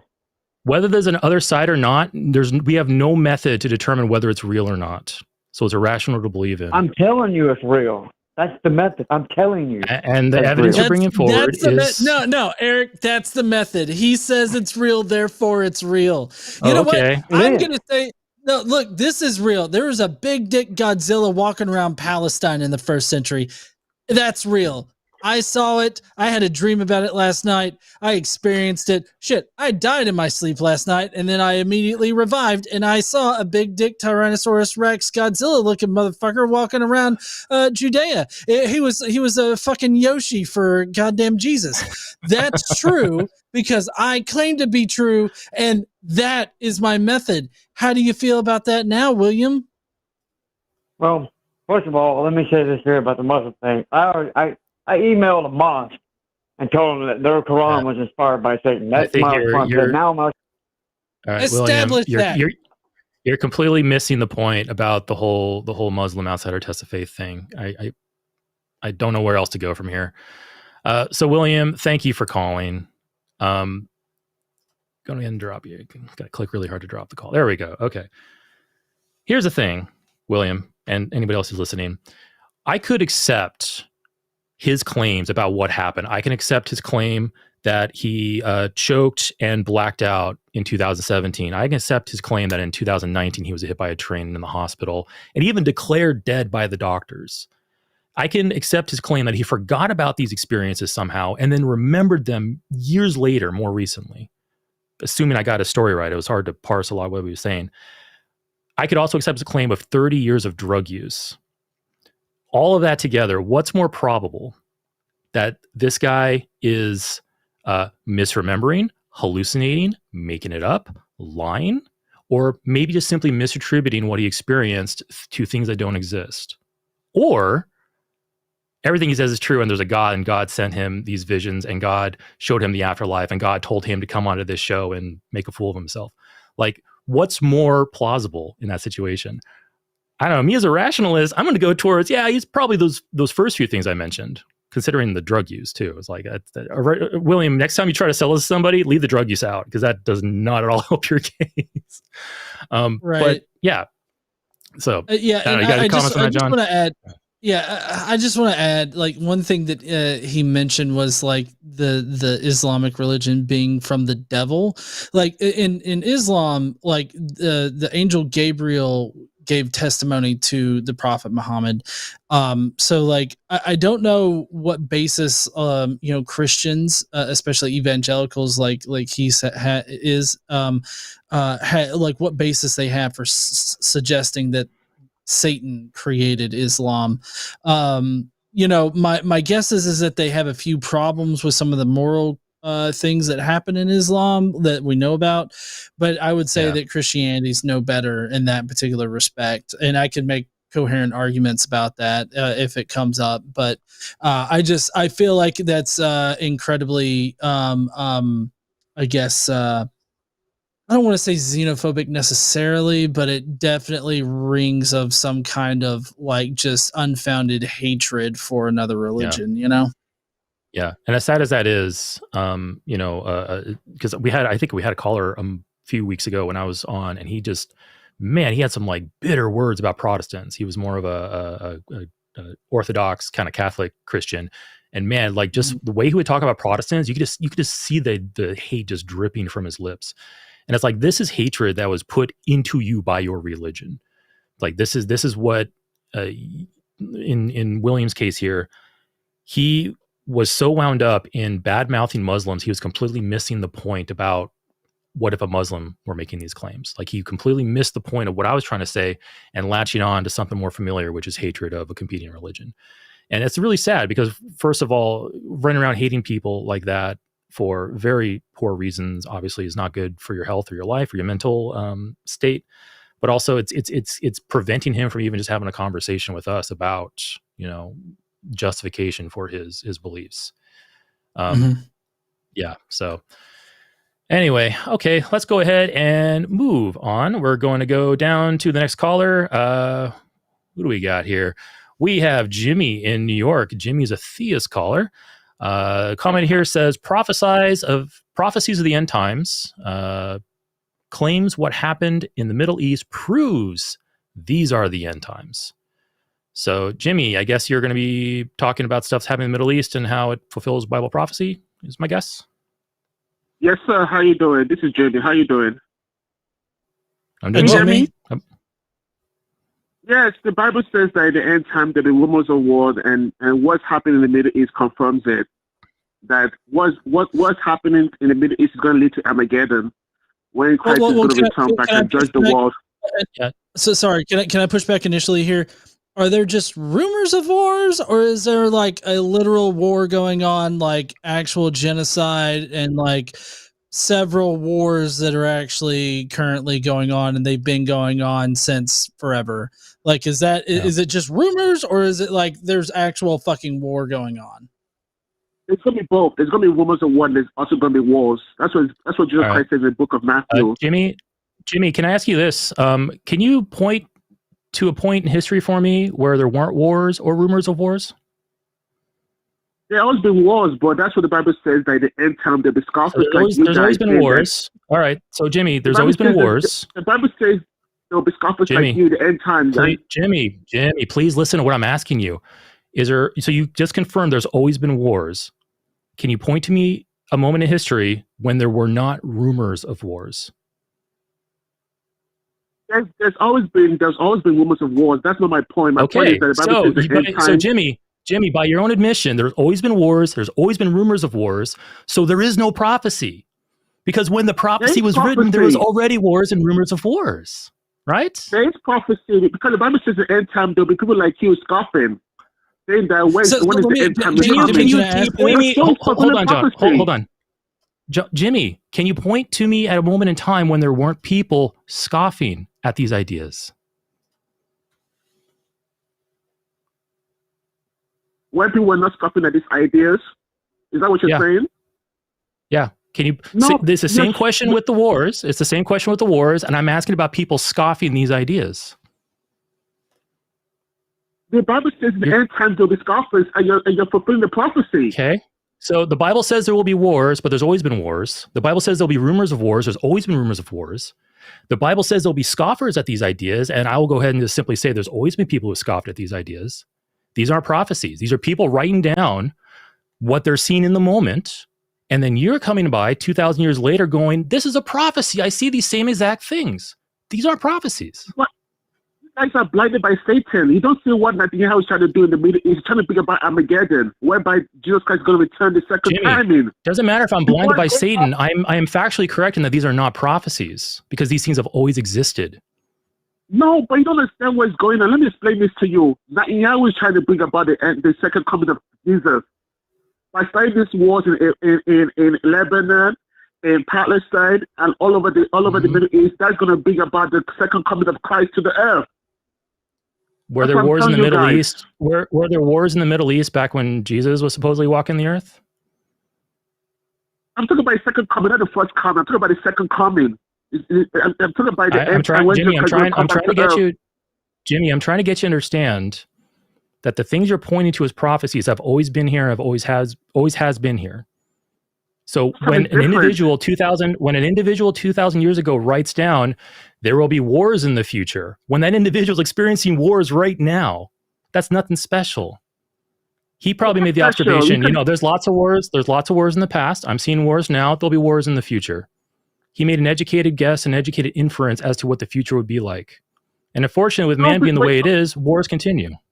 There's nothing special here. No, but you don't understand what is going on. You're not listening to me explain this to you. You're cutting me off. What I'm saying is that this war is going to lead to the second coming of Jesus.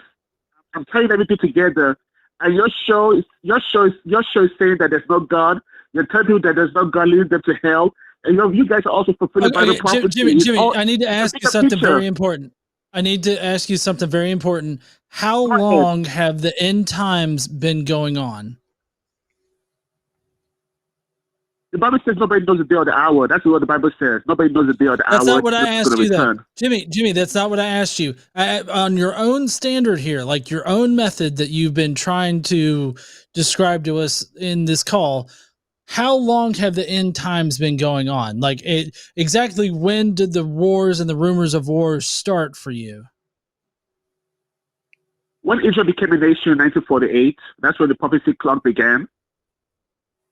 1948. So let me get this straight. No, so the World War II just simply did not have like any kind of effect for you, like on this whole end time deal. Like the entire world was at war at that point, but this wars and rumors of wars in the end times didn't start until 1948. Yes, because the Antichrist has not showed up then. What about World War One? What about World War One? I saw a movie, Wonder Woman, where an Antichrist-like figure came back and like was started World War One. My old religion marks 1914 as the beginning of the end times. No, they're wrong about that. They got it wrong. It's the countdown began from when Israel became a nation. Listen to Pastor John Hagee.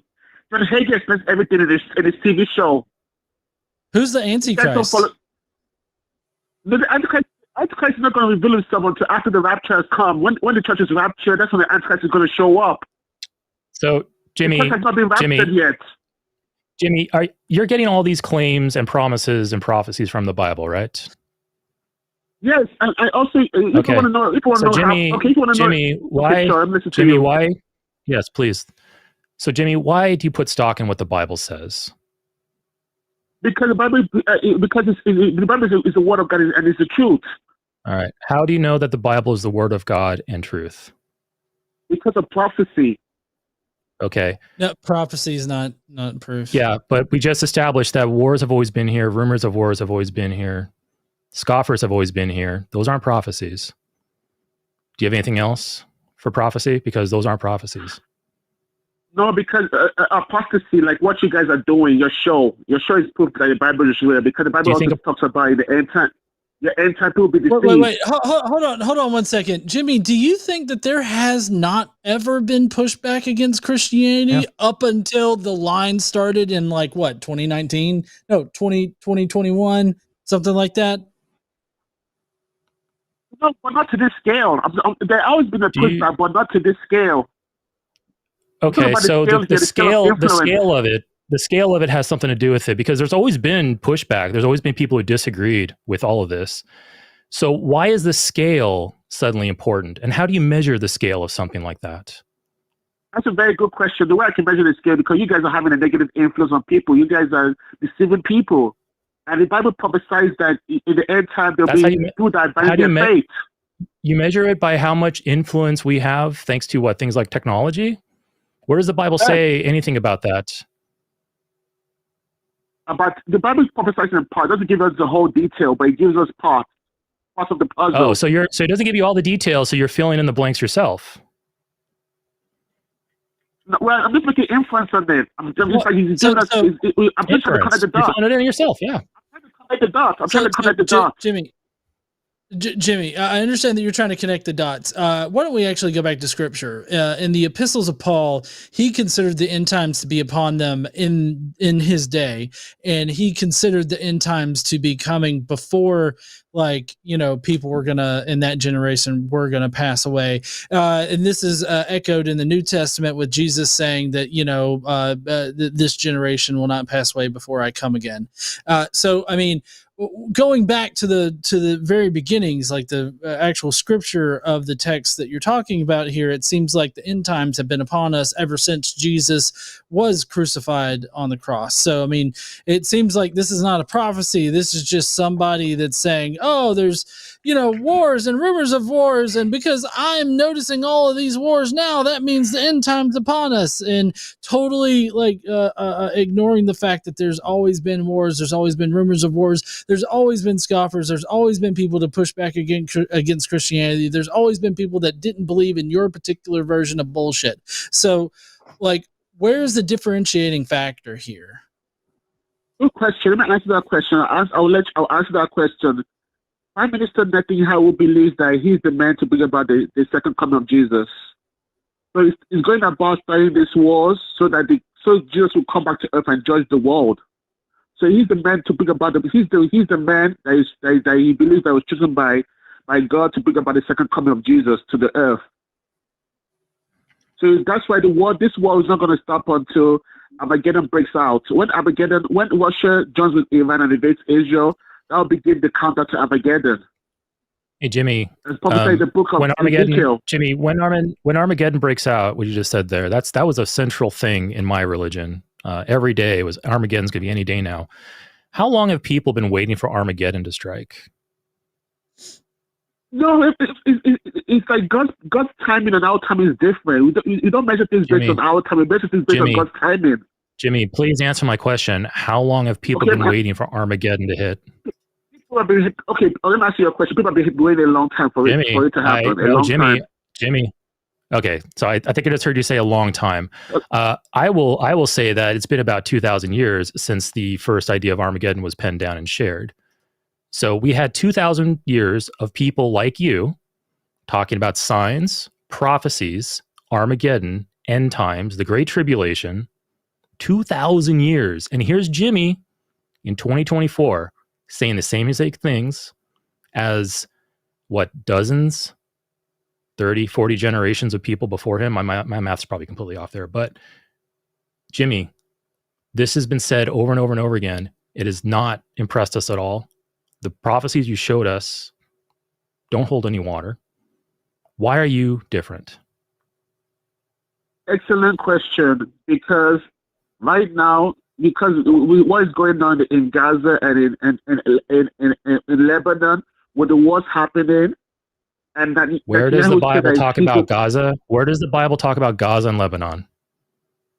It talks about it in a book. I think in the book of Daniel and Ezekiel and the prophets of Isaiah and stuff like that. It talks about the end time. Where does it say? Where does it talk about war in Gaza and Lebanon? Not just wars and rumors of wars, but wars in Gaza and Lebanon. That one specific. I'll probably look at the verse. I can't remember off the top of my head, but it says something about wars starting from the Middle East. That's going to lead to the invasion of Iran. Iran is going to join the war, and Russia is going to join with them. That's going to fulfill the book of Ezekiel. So again, we have prophecies of things that are already happening when the prophecy was penned. We have loose language, interpretation. You don't have all the information. It's incomplete. So from my point of view, Jimmy, put yourself in my shoes. You're listening to a person like you. How am I supposed to feel about this? Am I supposed to trust what you're saying? Or is it more likely that, hey, Jimmy is really attached to his religion, so he's willing to say a lot of things to try to justify it? Things that he can't back up, things that he can't show with evidence, things that he's been demonstrated a faulty reasoning on, but he rejects that reasoning because it's inconvenient. What am I supposed to think, Jimmy? Can I ask you a question, sir? Can I ask you a question? Yeah. The reason why I do not completely take it to atheism or see from your point of view is because you guys not seeing it from my point of view too. You guys are fulfilling prophecy. That's the thing you don't understand. Like for example, I can read you a verse in the Bible that talks specifically about you guys deceiving people and leading them from the faith. So Jimmy, I'm going to make a prophecy. Jimmy, I'm making a prophecy right now that tomorrow there will be wars and rumors of wars. That's my prophecy. So when tomorrow comes and there's wars and rumors of wars, does that make me a prophet? Tomorrow come and no. It doesn't make you a prophet, no. Okay, so why does it make the people who penned that 2,000 years ago prophet? Because 2,000 years ago, that's a long time ago. Tomorrow is just just time. 24 hours from now. So Jimmy, I'm going to make a prophecy that in 100 years from now, there'll be wars and rumors of wars. And then 100 years will go by and there's wars and rumors of wars. Does that make me a prophet? In 100 years, that could make you a prophet because the time is longer. You understand? It can make me a prophet even though it can make me a prophet even though there's always wars and rumors of wars. Well, back then they didn't have nuclear weapons. Back then they didn't have nuclear weapons. How did prophet know about nuclear weapons? Where does the Bible talk about the power of weapons? So Jimmy, we're going around in circles here. Jimmy, we're going around in circles here. Do you at least understand our objection to this? Yeah, you guys are unbelievers. You guys lack faith. You guys don't believe the Bible. Obviously, but do you understand the objection? Do you at least understand where we're coming from? I understand your objections. I do understand your objections. But what I'm concerned... hold on. I'm concerned. Okay, sure. Hey, I feel like I got to push back on this. Like, I totally showed that, we read the Bible. like both Eric and I, we read the Bible. So this whole idea that we don't read the Bible or understand the Bible, because I was able to explain like the thoughts of Paul, what he says in his epistles and how that affects the gospels later. Like that's a deep analysis of your own scriptures. So don't sit there and act like we don't understand like what you're talking about or understand your scriptures or anything like that. And I feel like we've totally like, beat this, idea that wars and rumors of wars is a prophecy. I'm kind of curious, do you have another prophecy that supposedly happened? Because like, I feel like this wars, rumors of wars, and like, that's just a bullshit point. Can you I have another one. Yes, I do have another one. The apostasy going on. You say, okay, for example, you say you used to be a Christian, right? Yep. Hello? What? You read the Bible, right? You say you should be a Christian, right? Yeah, we both used to be Christians, and I will gladly take on the label of apostate. So yeah. Yeah, so you're fulfilling the Bible prophecy. The Bible says at the end time, many people will depart from the faith. Like you just admit that you're no longer a Christian, so that means you're apostate. Okay. Hold on. Jimmy, calm your Fast and Furious tires there. Jimmy, people disagree with Christianity. We disagree with Christianity. Now you can slap the label apostate on us. The Bible tries to, or at least certain Christians who read the Bible try to. But that we're back to just people who disagree. Right. Do you know what apostate means, Jimmy? Jimmy, do you know what the word apostate means? To abandon your faith. Yeah, to abandon your faith. No, that's not what it means. What is the definition of apostate? That means someone that abandons their faith. Okay, no. Let me look it up. It means escaped. Jimmy, it means escaped slave. That's the literal definition. So sure, you can take it and say, oh, it's people who abandon their faith, but it literally means escaped slave. So it means people who clung to a religious belief and left it for whatever reason. Whether the reason be good or bad or logical or emotional doesn't matter. If you leave your faith, you're an apostate. You disagree. Okay, the Bible prophesies that. The Bible prophesies that there'll be apostates, so you'll fulfill the Bible then. Do you think there were people who disagreed? Like here we are again. People disagreed back then when the prophecy was written, rendering your prophecy useless because people already existed that did that back then. There's no magic involved there. And to give you a real example here, like something that you can look up, Pliny the Younger records himself interviewing Christians. Some Christians renounced Christianity, renounced only praising Jesus and all this other stuff, and returned, back to praising the pantheon of the Roman Empire at the time. So we definitely have evidence, or like early evidence from the 2nd century, at least, if not even before that, of Christians that were abandoning the faith and no longer being Christians. So again, this is rendered useless as a prophecy because people have been doing it all throughout the ages. Do you have something more? What I can say to you guys, what I can say to you guys, just hope you guys are right, because when you die, you go to hell. You find out the hard way. So I just hope you guys are just right about that. We're gonna find out the hard way, Eric. We're gonna find out the hard way after we die. Like you're laughing at. You think it's a joke? You think it's a joke? If hell gets me out of this call, I'll take it. I'm sorry, Jimmy. Good grief, Jimmy. That the threats are the last bastion of somebody without an argument, without an idea. Sorry, man. You're holding an empty bag with this prophecy thing, because there's nothing in the Bible that can't either be reinterpreted as a prophecy fails, which is a huge marker of cult think. It's when you are clinging to a prophecy, the prophecy fails to manifest or to come true. So then the followers recontextualize the prophecy into something like, oh, it was a spiritual fulfillment. The Jehovah's Witnesses do this a ton with their failed 1914, 1940 something, 1975 prophecies. Those, whenever things fail to happen, they simply recontextualize it and they move on. And Jimmy, this is what you and your fellow Christians have been doing for 2,000 years now. And you're no different than they are. You're bringing out the same bad arguments, the same bad reasoning. So yeah, if 100 years, if me saying that in 100 years there'll be wars and rumors of wars makes me a prophet, then everyone's a prophet, because anybody can say that, because it's just a simple inference. Yeah, I always laugh when somebody's like, "You'll find out when you go to hell." Yeah. I feel like that's just like an empty threat. It's like, oh no, I'm gonna live my entire life happy and and enjoying life and everything like that, not giving a shit about your God. Yeah. And then I'm gonna die. Oh no. Here's the thing, I don't take like emotional offense when somebody brings that to the table. I'm just disappointed. It's like, imagine me having a conversation with you, John, about, hey, what's a better programming language? And then after I fail to make my case, I then threaten to punch you in the face.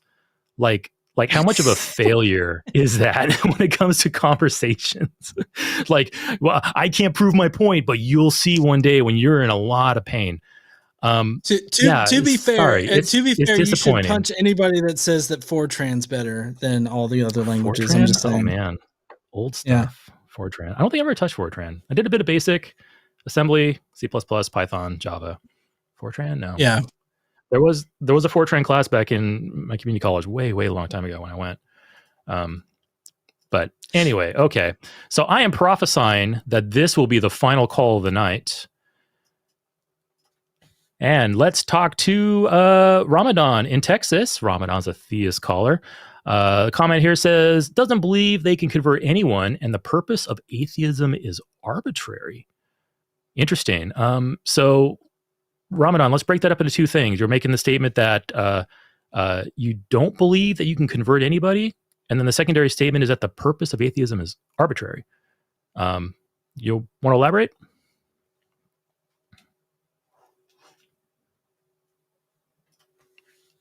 Ramadan, you there?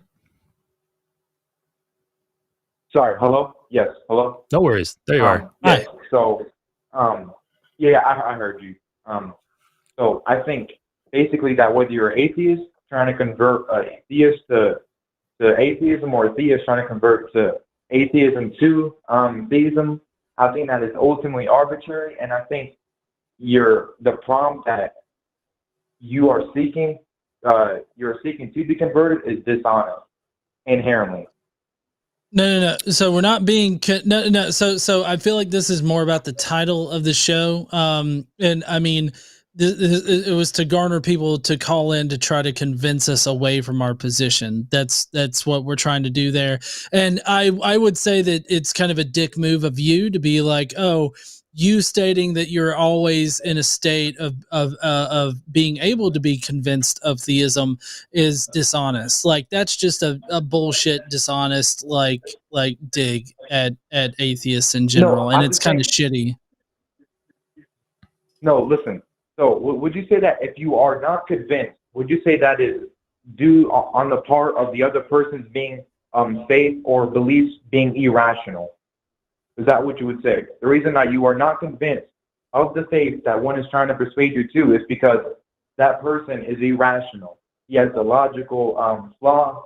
It could be, but I think that their evidence just isn't convincing to me. So I mean that's all that I would say about that. Yeah. If somebody's trying to convince me of their religion, there's multiple reasons why I could not be convinced. One is the individual gave a bad argument, presented bad evidence, like in the case of Jimmy before, or it could be the case that Jimmy or somebody else presented a valid and sound argument, and I should believe it, but for some logical failing on my part, I don't, and I'm still not convinced. Like, there's all kinds of reasons why I would not be convinced. Failing. No, I would not say it. With your second point there, I would say that's the point I believe, which I would say if somebody does actually make a valid case that is sound, and you actually can say this is compelling, I can see how this convinced others, I would not say that is a logical that's logical failure on your part not to be convinced, because I think ultimately that religious belief or really anything is like faith. That's why I think the atheist movement of seeking to convert others is arbitrary and futile, because so you're already fucked up right there, because atheists do not seek to convert people away from religions necessarily. Oh, no, I do. No, I've seen atheists attempt to do that. I've seen people pushing that. There are websites that people seek to deconvert religions. Name one. I mean, I've seen Matt Dillahunty talk about it. And every time Matt, he does as far as I understand, Matt is in the position of knowing more true things than false things, and not necessarily wanting to like destroy someone's faith or whatnot. I mean, that Matt's never struck me as that kind of person.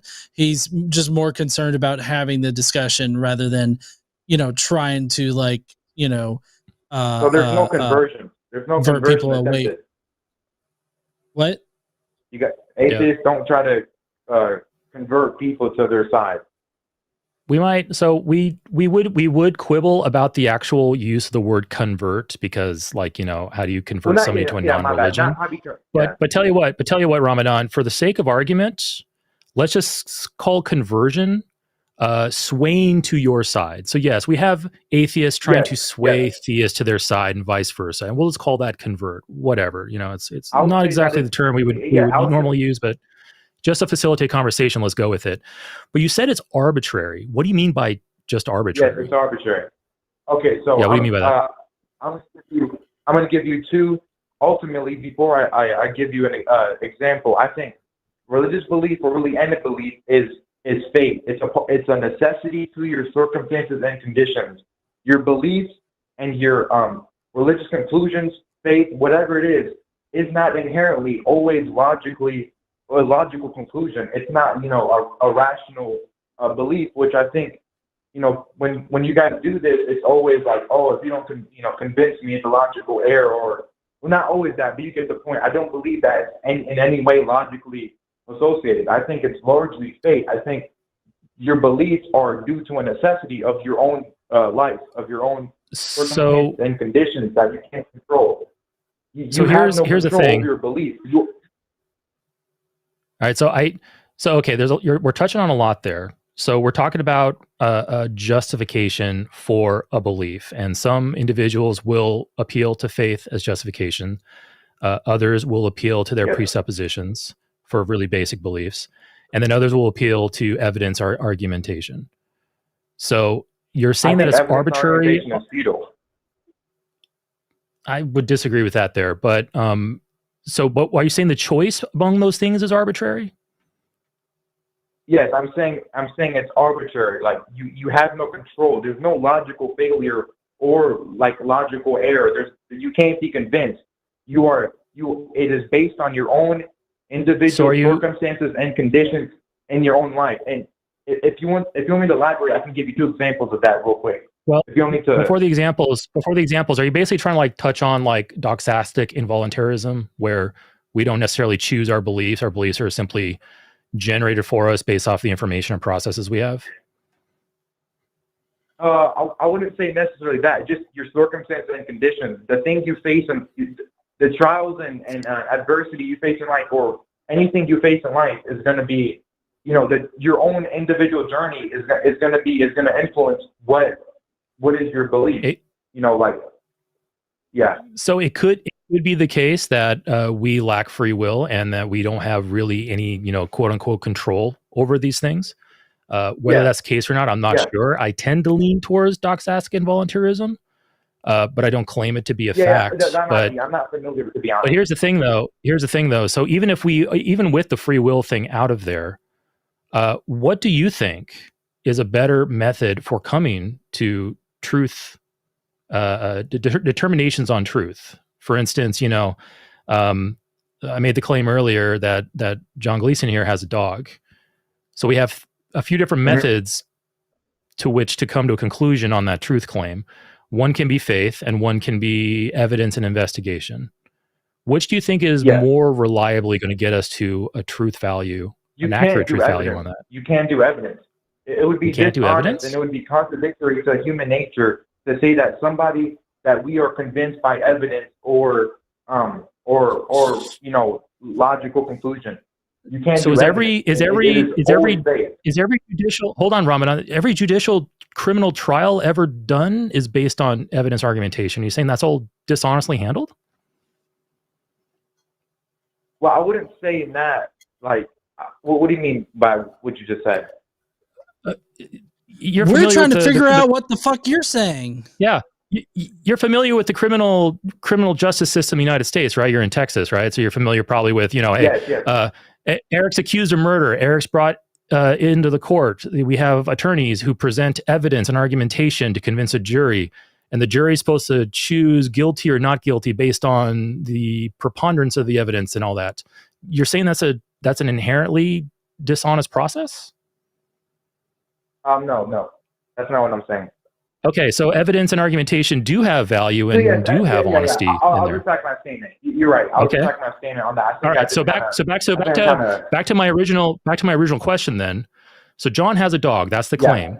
What's a better way to determine the truth of that claim? Faith or evidence and investigation?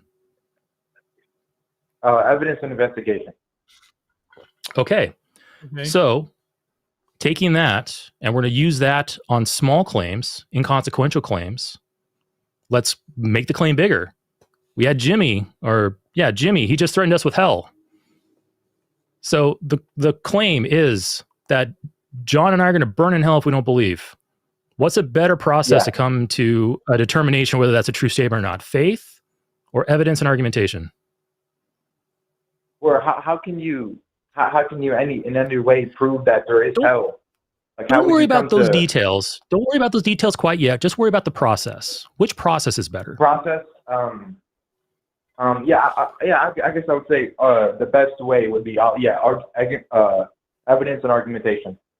Okay, so are you arbitrarily choosing that, just willy-nilly? I'm just picking one, or do you, based on your values and your goals, evaluate the two and go, you know what, this one better aligns with my values and goals over this other one? Is that an arbitrary choice, or is there at least some logical process behind this, some reasoning behind it, some justification? And to picking whether, like, specifically, you brought up the example of hell or just in general? Just any claim in general, but we can just talk about the hell claim. Like Jimmy, at the end of the last conversation, Jimmy threw hell threat in our face. That's a claim. Yeah, I heard it. Yeah. So my point is, I'll cut to the chase here. My point is that we can demonstrate that evidence and argumentation, investigation with confirmation of falsification, the scientific method, all of that, far superior at coming to a more accurate understanding of truth claims than faith ever can be. Yeah. And that's not, that's not an arbitrary, let me finish up with this. That's not just some random arbitrary choice. It aligns with my goals of, as Matt famously says, wanting to believe as many true things as possible and as few false things as possible. Because if I believe as many true things as possible and as few false things as possible, that increases my ability to survive and flourish and thrive in this world. And my desire to grow, thrive, and flourish in this world, that might be arbitrary. I might prefer success and prosperity over suffering and failure. That might be the arbitrary choice there, but it comes down to my values and my preferences. So at the very top level, sure, you call it art. Go ahead. Sorry. So you said that, like, you would fixate on truth because truth is utility, like it is of utility. It will help you in life. It will help you flourish. Is that what you said? I do think so, yes. I think generally truth will help you. Accurate understanding of things will help you more than hurt you. Yes. Well, what's the difference between Judaism, Christianity, and Islam? These are three different truths that all help that individual in their lives. Let me give this example. We don't consider them to be true. We don't consider them to be true. But how? But hold on. You just said that the reason why you would in any reason chase truth is because it can help you survive. It can help you flourish, right?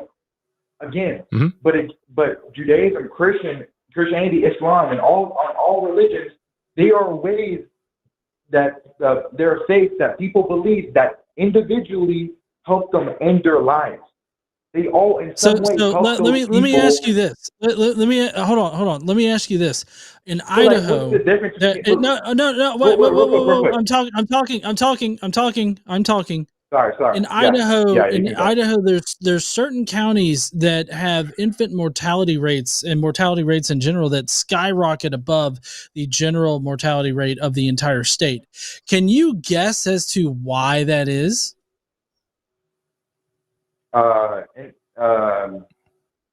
No. Religion. They have a particular view of Christianity. Oh, hold on. How is that bad? How is a mortality rate that's greater than the entire state in just a few counties? How is that? Are you really asking how is that bad? No, and how is that? How is that bad? Their religion their religion informs them that medical care is bad and that you should pray in order to heal them. For faith healing, it's the practice of faith healing. That's what they practice. It's also practiced in Australia. It's also practiced, in other parts of the world. That does not benefit them. That does not help them. So I'm not saying that all of religion is like that. Hold on, I'm still fucking talking. Am I talking? I feel like I'm talking. Listen, right, my bad. I'm not saying that all of religion is like this, but what I'm saying is that the potential danger of religion is far greater than like secularism or just, being well informed about the truth of reality. I don't see the benefit that religion provides that you cannot also get from a more secular worldview. Yeah. Yeah, and Ramadan. Okay, yeah. Sorry, go ahead. That's Go ahead. fair. Yeah, I think that's fair, but like that's situational. Like, yes, fine. In that circumstance, you can objectively, I suppose, judge the consequence of their religion. Yes, this religion leads to a higher mortality rate. That's fine. I guess you could say why in that case it would be negative. But again, it's not always like that. Like I said, in other circumstances, every religion has a different truth that helps that person individually in their life.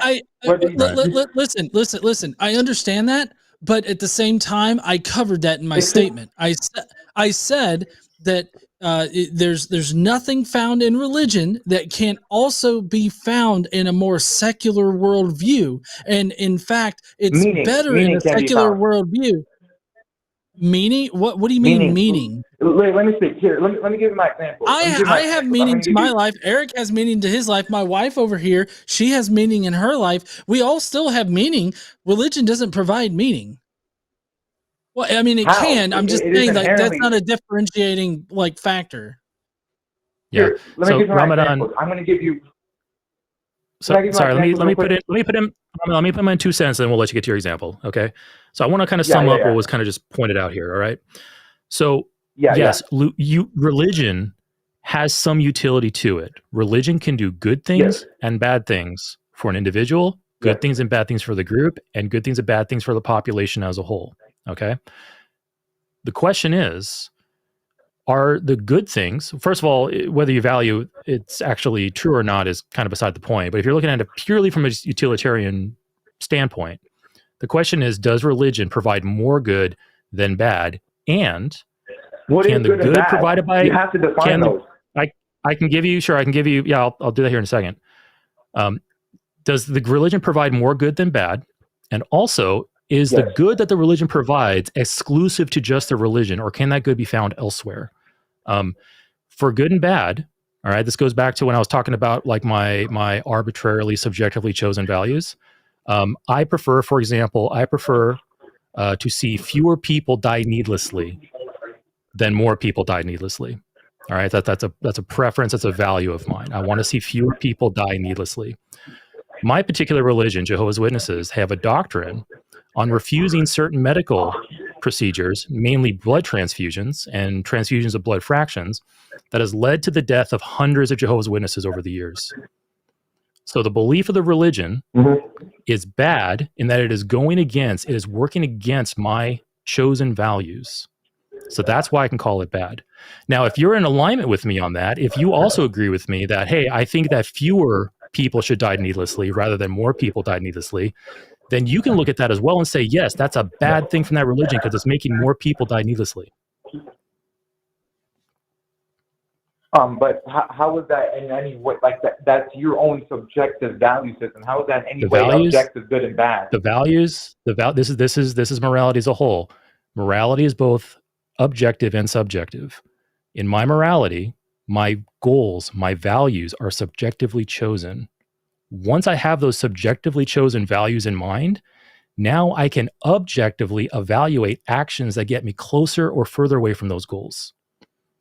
So one of my subjectively chosen values is I want to maximize human flourishing on the planet. With that subjective goal in mind, I can then take an objective action like war, nuclear war. I can say those are bad because that goes against this value that I have. Go ahead.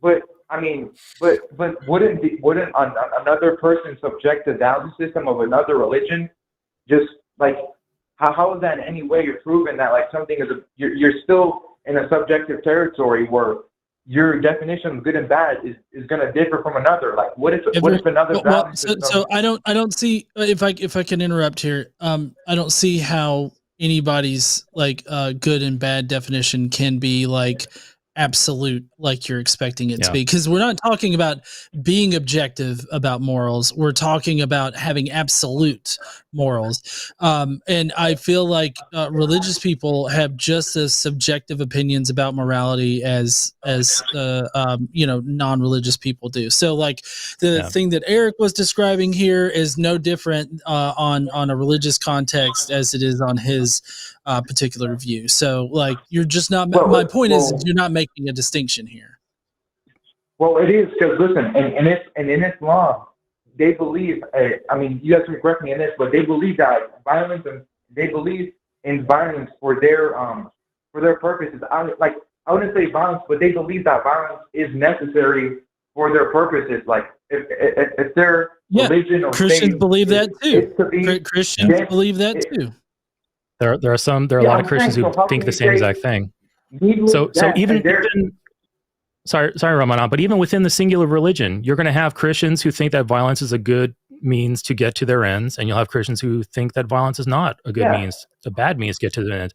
So even within the religion, you still have the same thing with Muslims. So you still have that problem of subjectiveness in there about the goals. No, but the moral system, you suppose. Go ahead. The moral system, I don't know which one is supposed to be. The moral system, you suppose was that one that leads to less needless deaths. Well, if you look at Christianity and Islam, they would not say those deaths are needless, because those deaths, they couldn't care about the world. Those deaths are in the service of their religion and propagation. Ramadan, are you a Christian, or like which? Because you seem to be arguing against Islam here. Would you consider yourself a Christian? No, I'm basically doing is I'm arguing against the very premise of conversion. And can I give you my two examples real quick so I can put this in perspective? Go ahead. If you can make them brief. Yeah, go ahead. Okay, so let's give two journeys. Let's say one person, whatever his name, he's an individual, goes through his life and he goes through it. He's an atheist. He lives his entire life as an atheist. And, maybe 60 or 50 years old, he has a midlife crisis. And he realizes that his midlife crisis is due to the fact that he has no meaning. He's at a dissatisfaction with life. He has no happiness. So what he does to turn... I don't see the point in this. This is pointless. Huh? This entire anecdotal bullshit's pointless. What? Your entire anecdotal bullshit story is pointless. Dude, it's not anecdotal. No, trust me. It's not anecdotal. No. You're inventing a straw man of an atheist that's going through his life, and then he hits a midlife crisis and has no meaning to his life. No. This is This is demeaning for people that are not of your particular religion or your religious persuasion. Like, you're just crafting this bullshit story in order to lead us in a direction. No, it's not a straw man. I'm just not going to follow it. I'm just not going to follow it. No, let me speak. I'm not saying a Christian can come through their life. Listen. A Christian can come to a similar conclusion here. So you're just simply not actually differentiating between. But you haven't heard it finish through though. So can I finish? So okay, please finish your bullshit straw man story so that we can then just No, I'm not dismiss saying it's going to happen. I'm saying we're all three going to judge these two individuals. Like I said, one individual is atheist. Again, this is not a straw man. I'm not saying atheists are always going to come to a meeting, to an existential crisis. I'm not saying that. I'm saying this person did. this person in his journey has a midlife crisis and it comes to the conclusion he's dissatisfied, he has no meaning, he has no happiness, and he turns to Christianity that provides him that meaning, that says, no, actually there is a purpose to life, meaning when he dies, he's going to go to heaven if he worships God. So that person is now a Christian. When we judge that person's journey, you think you're going to be able to convince them of atheism in any logical way. So hold on. So this sounds like this individual, midlife crisis, converts to Christianity because they want to feel better about their state in reality. And you're saying that we wouldn't be able to argue against them? No. Convince them otherwise? What are you doing if you argue? What if I had an argument? So Ramadan, what if I had an argument that atheism or at least non-belief leads you to make better decisions, leads you to enhance your life, leads you to maximize the time you have on Earth? That would be my second. That would be of an atheistic journey. Let's say somebody who was born up in a Christian family, who was born up in a Christian family, and to his circumstances, he leads a complacent life. His belief in God, in the heaven, basically he leads a complacent life because it doesn't mean nothing. I get the idea of Ramadan. You're basically Ramadan. I get you the idea. You're basically flipping the script from the previous one. How is this not a big hand wave towards not? Yeah. How is this not just a big hand wave towards nihilism? Like, it doesn't matter in the end, right? Because they're both going to experience relief from their decisions, whether that decision leads to truth or not. So you're just talking about utilitarianism, then it doesn't matter after that. I'll answer nihilism, but let me finish my point. I'll answer nihilism, but let me finish my point. The point is, these two people have different journeys. They are simply the reaction of their circumstance and conditions. If you sit down with that person who can convert it to Christianity, you sat them in a chair and you put a camera and you record, and you guys have a debate. Even if you have like the most logical, compelling, the most rational argument for atheism, it does not matter, because if you change his mind, how about this, Ramadan? You will go back to his meaningless state. I don't give a shit whether or not you believe in a magical wizard. I don't care if any one person believes in magical wizards. I don't care about that. I don't care if you believe in pixies. I simply don't care. I care what your actions, the actions that you commit, the actions that you make, its effect on like the wider public and everything like that. Like, I care about that. I don't care whether or not you think a magical wizard spoke existence into reality. Like, I don't care about those things. So what do you have to fucking say now? You're on this rant about how you're against conversion and how you can't convert people and all this other shit. I really don't give a fuck whether or not you believe in any one particular. Is that not what you're trying to do, though? No. Is that not what you're here to basically be converted? And I'm challenging that very basis of conversion by saying you're getting hung up on Ramadan. What your beliefs are a necessity to your life. Your beliefs are a necessity to your life. Just like that Christian turning to Christianity was a necessity for his survival, for his meaning. You cannot convince that Christian, because it is not a matter of logical conclusion or error or failure. It is simply that a person's journey, circumstance, and conditions has led him to, as of necessity, turn to Christianity, just like the atheists turn to, as necessity, to atheism and led a better life. So I'm saying, if you were to sit these two people down, and even if you made the most logical case, they would not be wrong in any other way. Like, they would not be wrong if you made the logical, compelling case and they were not convinced. Just like, all right, Ramadan. Ramadan, I got to cut you off here. So listen. You're saying a lot here. Okay. It comes down, when you're saying right and wrong, there is no right or wrong when it comes to subjective morals. I can't say that I think that I should own as many dogs as I can versus I shouldn't own any dogs. I can't say either of those is right or wrong. I'm subjectively choosing those values.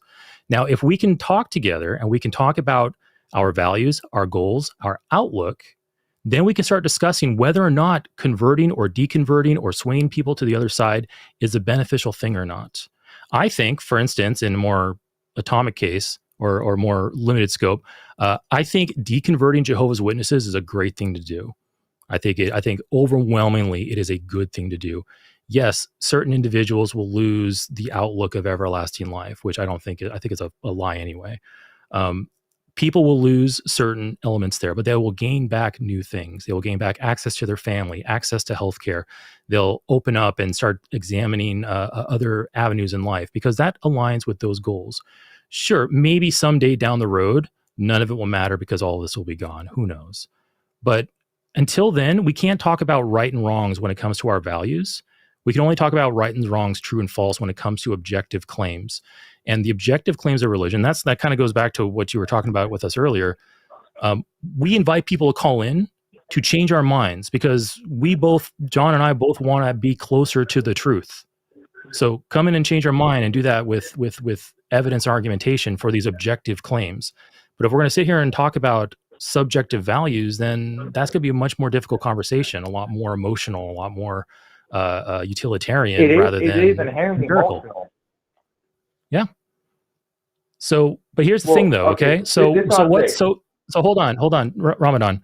You're basically saying that it's arbitrary and pointless to deconvert people. But what if the person I help deconvert leads a much better life, and they come back and they thank me later on?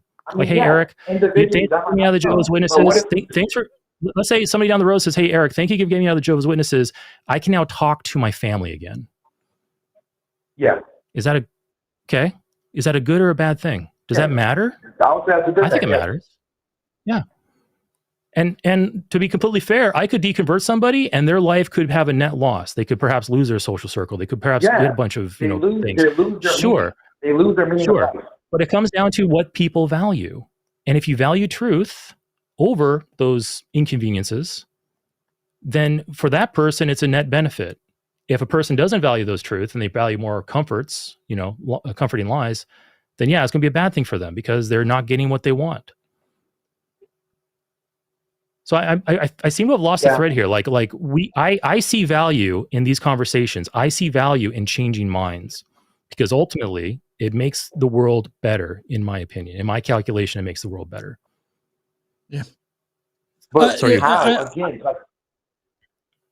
go ahead. Here, this is what I say. You said that it makes the world better by changing minds.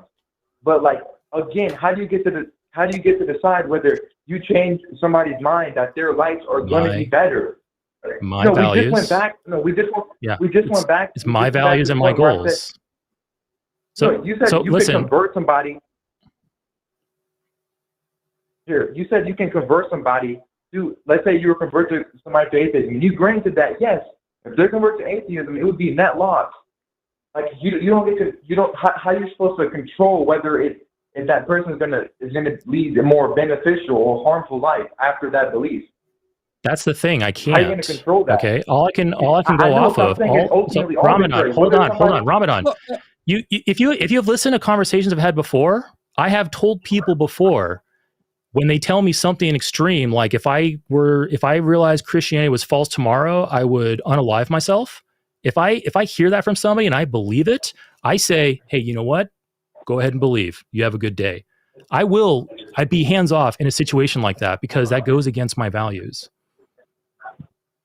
Also, I want to ask, how do you, to turn this around, as far as converting an atheist to religion, are you suggesting that you can control, religion has a better way of controlling the outcomes of a person's life?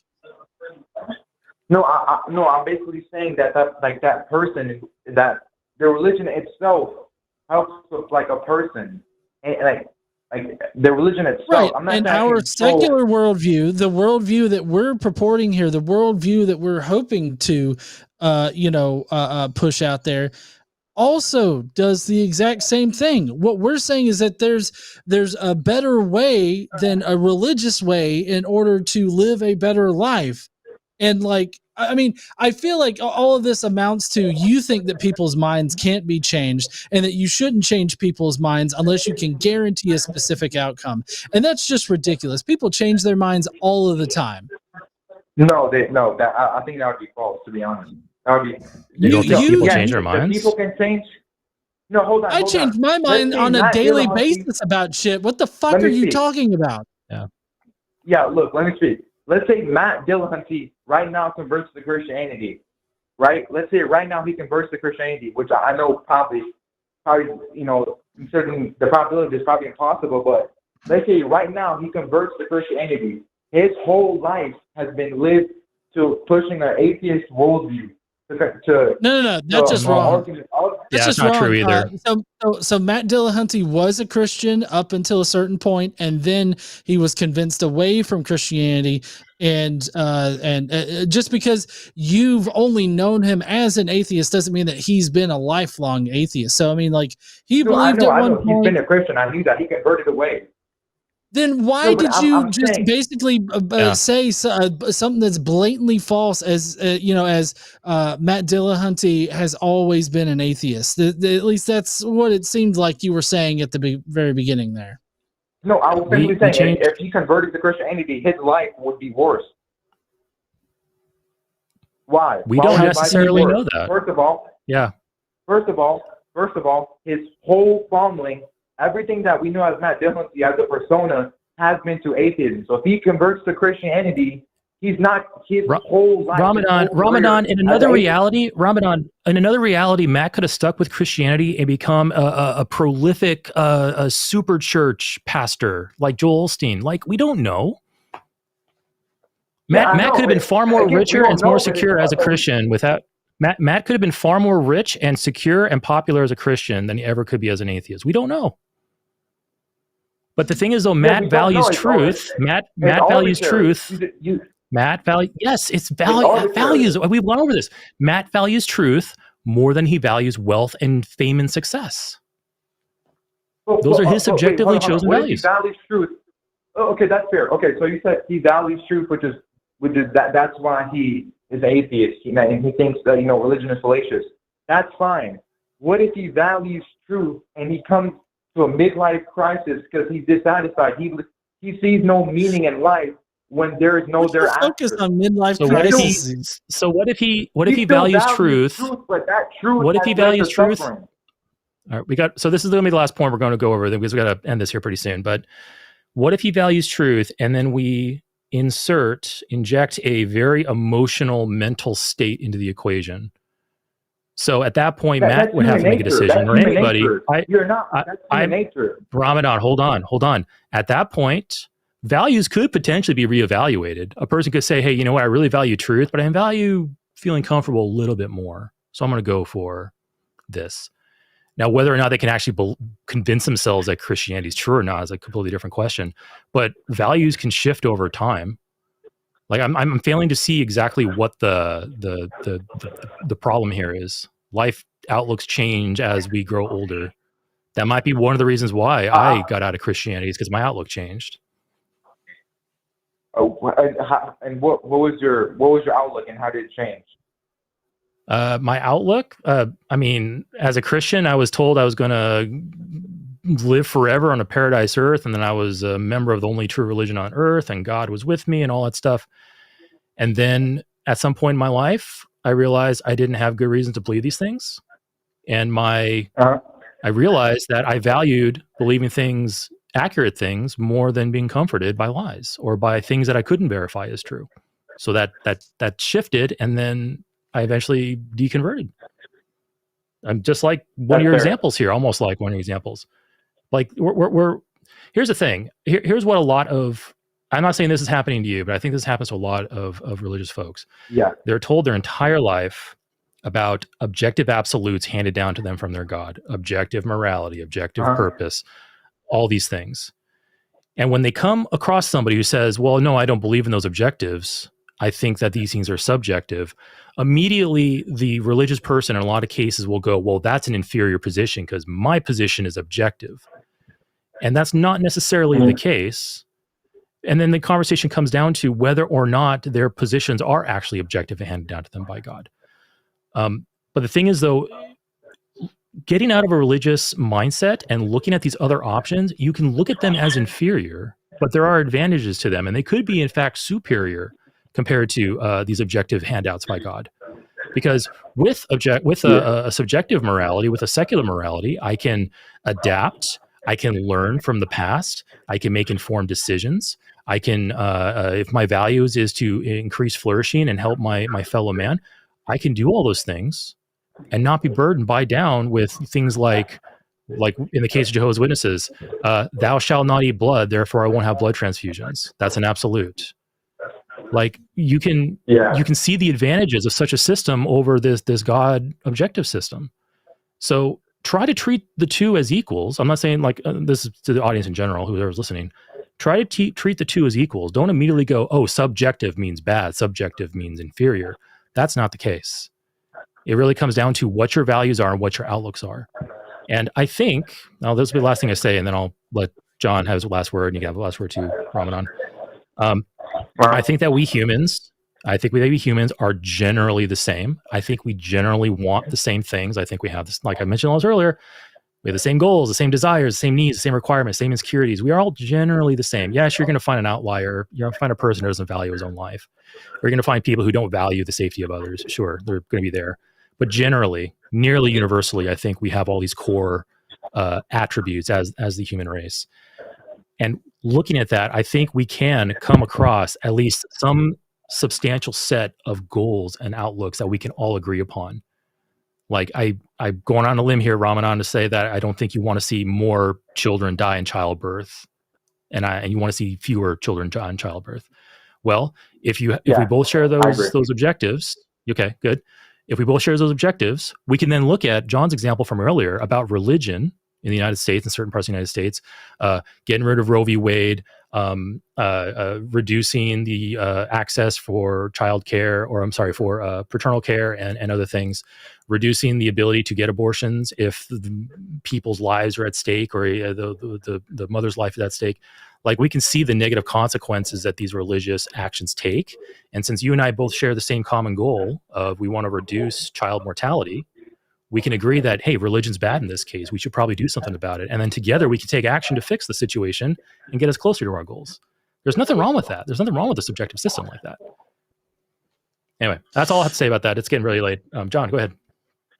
Yeah, I honestly don't know what this entire call has been about. The best I can glean from all of this is that you show a particular deference to religion. You have an unhealthy attachment to Matt Dillahunty, and you probably, in my opinion, owe him about $350 for, mentioning his name so much in this call. But, ultimately what I'm seeing out of this is that you think that religion is more beneficial than being secularly minded. And I just don't see that beneficial thing. And I know that you're trying to explain why you think that religion is beneficial, but I'm just really not seeing it whatsoever. Like, and I mean, maybe I just I'm not in a good headspace maybe to really understand what you're trying to say in this call, but it just seems like you got triggered over the title of the live stream tonight, and so you wanted to try to convince us not to convert people away from their religion or something like that. I'm really not too sure. I had trouble following all of your anecdotal hypotheticals and everything, and so I just thoroughly am confused about this entire call right now. Okay, yeah, that's fair. I guess my last words, I would say, what I came into here doing was the conversion, but it kind of teared off into morality. I think that's why yes, I would say the conversation strayed into more morality, but I would say if I were to sum up in simple terms, again, what I think is when I saw the title of, you guys seeking to be converted, what I'm basically saying is whether or not somebody is converted or, whether or not somebody's converted or not, or whether you might be logically superior to the other person's faith, you might have more evidence, more, your faiths are more rational. Like I said, it goes back to my central point, is that their belief is fate, in the sense that their beliefs are a reaction to their circumstances and conditions. Their beliefs are a necessity. You know, let me finish. Hold on. Let me finish on this. Would you agree that having a more accurate view of reality, like a more accurate view to the truth of reality, is better for you as a person, like in order to survive and be a healthy, well-adjusted individual? Would you say that that's a primary component for that, like understanding the truth of reality? Yeah. Well, I would say yes. I think we should be. I'll say we should be grounded in truth. But what if that grounding in truth, like the atheist, leads to suffering, leads to dissatisfaction? It doesn't matter what you believe. That in itself leads that reality. You believe there's death and there's no thereafter will lead you to meaningless, lead you to suffering. And your conversion would then be of necessity, because it's not logical. You're searching for meaning. You can believe you think it should be grounded in reality, but ultimately that could lead to suffering. What if that leads you to suffering? No. Right. I've seen this. I've seen this objection before, and this will be it. Then we're gonna go ahead and call it a night. Sure, we can have back and forth on the net benefit or net detriment that religion has on man. I'm firmly in the camp of, I think that if we free ourselves of illogical processes in determining what's right and wrong, if we get ourselves away from arbitrary statutes and rules, like who we can respect, who we can sleep with, marry, blood transfusions, what we can eat, I think as a whole, mankind would be better off than with this baggage. Now, could I be wrong about that? Could religion be a necessary component to maximize well-being in the world? I don't know, but I think from my calculus, I don't see how it could be beneficial. Kind of the same way with, if you have a person, well, hold on. If you have a person, and I'm not calling religion a crutch literally, but I'm using it as an analogy. If you have a person with a broken leg and they're walking around with a crutch, they could potentially walk around that crutch for the rest of their life. Taking away the crutch, yes, causes some short-term pain, causes some short-term discomfort and all that. But eventually, when they learn to walk without it, after that pain, they have a net benefit. And I think that would be the case if we were to remove religion from the equation in the world. But anyway, fine. Final comment. Just make it a comment, and then we'll go ahead and part ways. Yes or no? What's that? Wait, yeah. Okay. Here, I'll just say one more question, and it's yes or no, and now that's it. This will help me understand it. So, the person that like said the point that we should be grounded in reality. That same hypothetical, which I said that person is grounded in reality, but yet that leads to suffering, meaningless. If he converts to Christianity, looking objectively at his own circumstances and conditions and his journey, would you say that his conversion to Christianity is in any way wrong, fallacious, or irrational? I think he's directing that to you, John. Oh, I mean, I think that you can have irrational reasons for converting one way or another. I think that you can have irrational reasons. Like I don't understand. No, but looking at that person's journey, looking at that person's journey, his being rational led him to suffering. Can you objectively say that his I don't see how one has to be tied to the other. Like you're sort of tying both of these concepts together as if like you can be irrational, but as long as it doesn't lead to suffering, then that automatically makes it rational. And that's just, I'm just saying in general, like that example you brought up. Would you say if he converts? No, I'm saying that they're not connected. I'm saying they're not connected. That's what I'm saying. They're not connected. But like how, you though? can how would he believe him? Because regardless of the outcome, whether or not your reason for converting or changing your mind is rational or irrational is not changed by what the outcome is, like as far as suffering goes and all this other stuff. So, I mean, like they're just not connected whatsoever. You're trying to connect these things that are just not fucking connected. Like, me trying to be like, oh, the Mercury's in retrograde and that's apparently why, people don't like me right now. Like it's the same kind of non sequitur. mean, yeah, I guess that's fair. I would just say again, me personally, I would not say that guy in any way is wrong, fallacious. I don't think you being an atheist is superior to that guy because, like I said, that person was grounded in truth, but that truth objectively led him to suffering. So I don't see in any way how he would be wrong. Well, you would see that his Christian belief is wrong because that literally led him to suffering. All right. Well, Ramadan, it comes down to your goal. All right. If you value comfort over holding as many true positions as possible, then yes, from your perspective, it's a good thing that person converted to that religion, even though that religion may have been false. It brought them utility and comfort. To somebody who doesn't value it that way, I value true positions over comfort. Then that's a bad thing for me. You would suffer rather than convert to Christianity. I would suffer rather than convert to Christianity. Is that even does that even follow? Because if I were to convert to Christianity, then I believe it's true. Right? No, I'm basically saying, isn't that objective that our values and beliefs should help us in our lives? When they don't help us, wouldn't it not be only follow that out of necessity we would break out of them because they led us suffering? I'm basically saying, so tell you what, you tell me, so would Ramadan, you really be an atheist if it leads you to suffering? Would I be an atheist if it led me to suffering? If I value holding true positions over false positions, and it led me to suffering. If I value that over the suffering, then yes, I would think it would be a good thing. This call is making me suffer right now. Yeah, we got to end this. So go ahead, Ramadan. Thank you so much for the call. We appreciate it. That went on for 50 minutes, so we appreciate it. We didn't seem to get too far, but we appreciate the civility, the candor, and thank you so much. So you have a good night, and we'll catch you later. Yeah, kind of getting lost down the weeds there a bit. It can be real easy to do that because you're I don't know, just like you are thinking of something or a response, and all of a sudden something is said, and that's like out there. I'm like, oh, I got to latch onto this and fix that, and it can be almost like a game of whack-a-mole sometimes. But no, we appreciate that.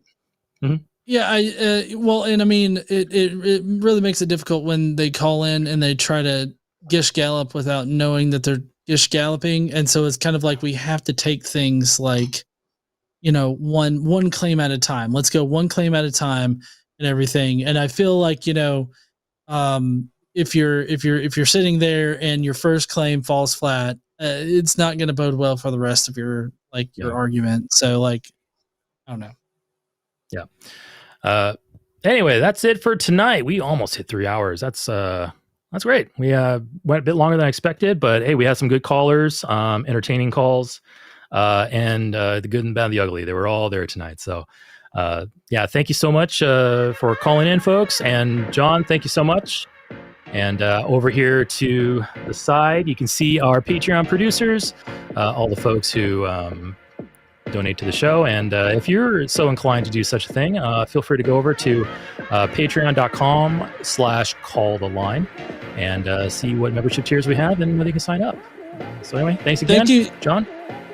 Thanks to the mods, and thanks to the call screener and everything like that. Thanks everybody.